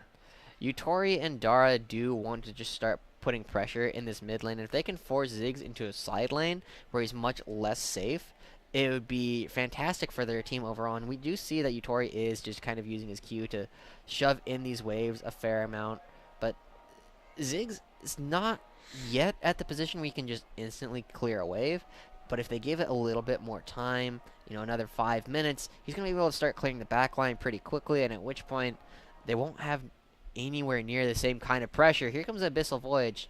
I mean, got he really does excited. Yeah, I was going to say, I mean, Ziggs does have... Yeah, that's exactly why they chose the Abysmal Voyage, right? They drop down drop down the Herald, and that's going to be a Tower 1. But the big thing for me personally is that the Ziggs right now, he's got a Dark Seal. But big fight coming right back in, on big old flash coming in, forcing the rest of the team to back out. Steel's going to be forced to take a couple steps back. We see Daisy continue to be a bit more aggressive, pushed back, and that's going to be the first blood for Ashe, who's going to pick off a couple of characters, actually. We have... Kennen has dropped down. We see Braum has dropped down as well. So it's 5 versus 3 right now. And look at the Rift Herald. He's still got plenty of health. It's not going to be enough to take a tower. But that's still enough to be aggressive on that tower. That's what, 20% already dropped down? Yeah, it's a really good spot here for DFM. They do use that Rift Herald to great effect as they all collapse here towards the mid lane. Rampage does commit the teleport from Evie, and unfortunately, he's not in a position where he actually does any damage. He's still relying entirely on the base damage from a Slicing Maelstrom to really do anything. Yeah. And, you know, there is a large reason why AP Kennen isn't played so much anymore. It's because his base damages aren't very high right now. I think it's rather interesting to see yet again another trap attempted by a team. RPG definitely tried. They saw the big startup coming in from the Rift Herald, and they dropped down the Braum ultimate. They tried to get that pick right on top of Steel, but it just didn't pan out. It was a great attempt, and that big zoning ultimate coming back out, forcing everybody to be knocked around, repositioned, all of that. It was goodish. It was a great attempt from RPG. It just didn't pan out this time. I really liked the kick that Steel put onto Dara there. Not only did it hit Evie, but Dara's Unbreakable became worthless. That shield is not blocking any damage, and let them put an immense amount of damage onto Evie instead without reducing it. And now that just means that Braum is effectively out of the fight. He'd already blown his load. He'd used his ultimate. He'd used everything else, and now he's just sitting on the side. And by removing him from the center of the fight, you just take the tank out of it. It's like knocking them away with a poppy hammer, except in this case, you know, just not quite as far and doing a little bit more damage. Blew his load, huh? He did indeed. He's a manly man. Yeah. I don't know. I still think that, I mean, DFM did an extraordinary job. Right, they took out the tower. They countered out the amazing, like we've seen a couple of that. What are the words I'm trying to look for right now? We saw the Rift Herald in previous matches being used counterintuitively. Like they get dropped, they push them right down in mid lane, and it sets up all of the perfect trap for them to focus on a tower, and then they get nuked in return. And DFM just did an incredible job. I just want to brag for them right now and say they did a great job taking out the tower and then getting another 2 kills and walking right back out with it. Yeah, and right now we do see that Paz is struggling to go up against Evie. Evie is slightly behind, but not in a position where he's completely out of it right now. And with the Ninja Tabis as well as the recurve bow, he is able to really start pushing around this Renekton. Lots of damage getting put down onto Yutori. That's just the damage of a single Morellonomicon coming out for that Ziggs, and he's already chunking down members of Rampage. He doesn't have any magic resist yet, and he's only sitting on, you know, 2 half items. Tussel's getting caught out. Oh, beautiful pickoff on top of Tussle, who's going to go ahead and drop down to stealth. Big Zig's ultimate, who's going to force Caitlyn to back off. She was just down 40% of her health not too long ago, had just restored all of it. She's got the red and the blue buff. She can't go down. Look at the extra shields and the heals coming out for the rest of the team. She has to stay alive, but that's going to cost the turret. Zig's getting that one, and that's going to force her to rotate back up into the top lane, where they're going to look for yet another tier 2. A couple of extra pushes, and they teleport back home. Cannon's looking to join this fight. This is going to be a big turning point for the game. They're getting a second turret out of this, pushing back in. Ashe is getting quite a bit of extra little bit of damage coming in from this. Caitlyn's ultimate going to come in, get the pick on top of Ashe, and everybody walks home. Yeah, this is looking really good. Detonation Focus Me is actually showing really just how strong Ziggs is in this game. He's doing plenty of damage to structures, and that's why you pick him. You pick him for the siege potential, and you pick him for the fact that if you ever have any kind of a lead, you can cement it by just picking up so much structures. And just right there, they killed one person, converted it into a tier 2 mid turret, and they just walk around. And right now, Rampage is in a position where they have to find and engage, but again, this goes back to the problems that DFM had in Game 1. Rampage doesn't have good engage tools. Yeah, they don't have them right now. I think that they're still waiting for the Kennen to come online. The fact that he's got a single death on him right now, he's not ready to pop off. That's gonna occur in a little while. Ooh, that Mountain Dragon is great. Yeah. It is going to be great, to be honest with you. You're right. It's going to work well with the Ashe. But like I was saying, going back to the Kennen right now, when the Kennen starts to finish off that Blade of the Ruin King, once they start to get that mid-late game damage, that's going to be what they're looking for that conclusion. That's what they're looking for with the push. And I was talking a little bit earlier again about how they have a great way to fight defensively. You know, if there's a full-on team fight, Rampage should win it, as long as it was a traditional team fight. But you don't necessarily quite have that. You have Renekton and Tahm Kench and Lee Sin trying to get onto your backline, but that's really all Rampage deals well with. They don't have great chase potential. It's okay, they can run pretty fast, but until the Frozen Mallet comes out from Evie, they can't run down long lanes. They need red buff. They need all these other things to make them really come alive. Otherwise, they're just trying to fight backwards, and that's problematic when your other team is just trying to move around and do dumb damage to structures. Going in right Karma here. getting knocked right back into the fight. What are you doing in that position? I was a little curious about that teleport, and sure enough, it didn't work out. Evie's in a horrible spot, too. Very well may get kicked back in. There goes the Lee Sin. Gets the forcing. There's the flash right back on top of him. Steals, looking for the kill. Gets the flash back out, and in turn is not going to get the pick on top. But, man, Evie was playing with fire there. Yeah, and this is what we're saying. Like, DFM isn't looking for full-on fights. They just want to hit your turret. And as long as you can do that, you can live. As long as I'm able to do that, I don't care what you do. And right now they're doing well. They're getting the Mountain Dragon is helping them take down these structures a little bit faster and just get out very quickly. They are trying to find and engage, but short of Dara flashing in and using his ultimate, there's not a great way to do it. Yeah. I am glad, I don't know what to say. This teleport just didn't make any sense to me. I should have called it out, because I'm trying to figure out this is the worst possible position for you to be teleporting into. Not against a Ziggs, not against an entire Renekton team lineup, and it just didn't pan out. I'm actually shocked Kennen got out with all of his speed, with his flash. He barely got out of this one. It was not smart for that Karma to go in whatsoever. They should have just abandoned the turret and walked away. Yeah, but you gotta fight it too. You need a place to fight, and well, that one was the wrong one. Yutori and Tussle were on the wrong side of the map to really do anything about it. They need to find an opportunity to start pushing in as well, and right now they're not finding it. We do finally have Evie starting to come online once again. He has that Blade of the Ruin King available to him, but now he's flashless, and there's still plenty of tools. Vivid going down with the Abyssal Voyage. A long-range arrow coming out from Utapon, and that takes a matchup that's slightly in favor of the Kennen to being very Renekton favored. Yeah, but at the same time, you're talking about Ashe's ultimate. The arrow right now has not been very influential. They've only gotten a couple picks with it when it's been a straight shot, and even so, I'd say only about half the time has that arrow landed. So that can't possibly be the initiation that DFM is looking for right now. It has to be Ziggs. It can't be anybody else. It's obviously not going to be Vivid. It's not going to be Steel. Perhaps it's Steel if it's a pick on 1 or 2, maybe 3. But overall, if you're looking for a 5-man team fight, I can't see it being anybody but Ziggs right now. Yeah, and I don't think DFM really cares about team fighting this game. They don't have a great team composition for it. They do all right. I mean, especially if you get a good ultimate coming out of Ziggs. But otherwise, you're just trying to move around. Again, you're trying to get chip damage onto turrets, and eventually all the chip damage does add up to a full turret. Especially since they've got the Mountain Drake.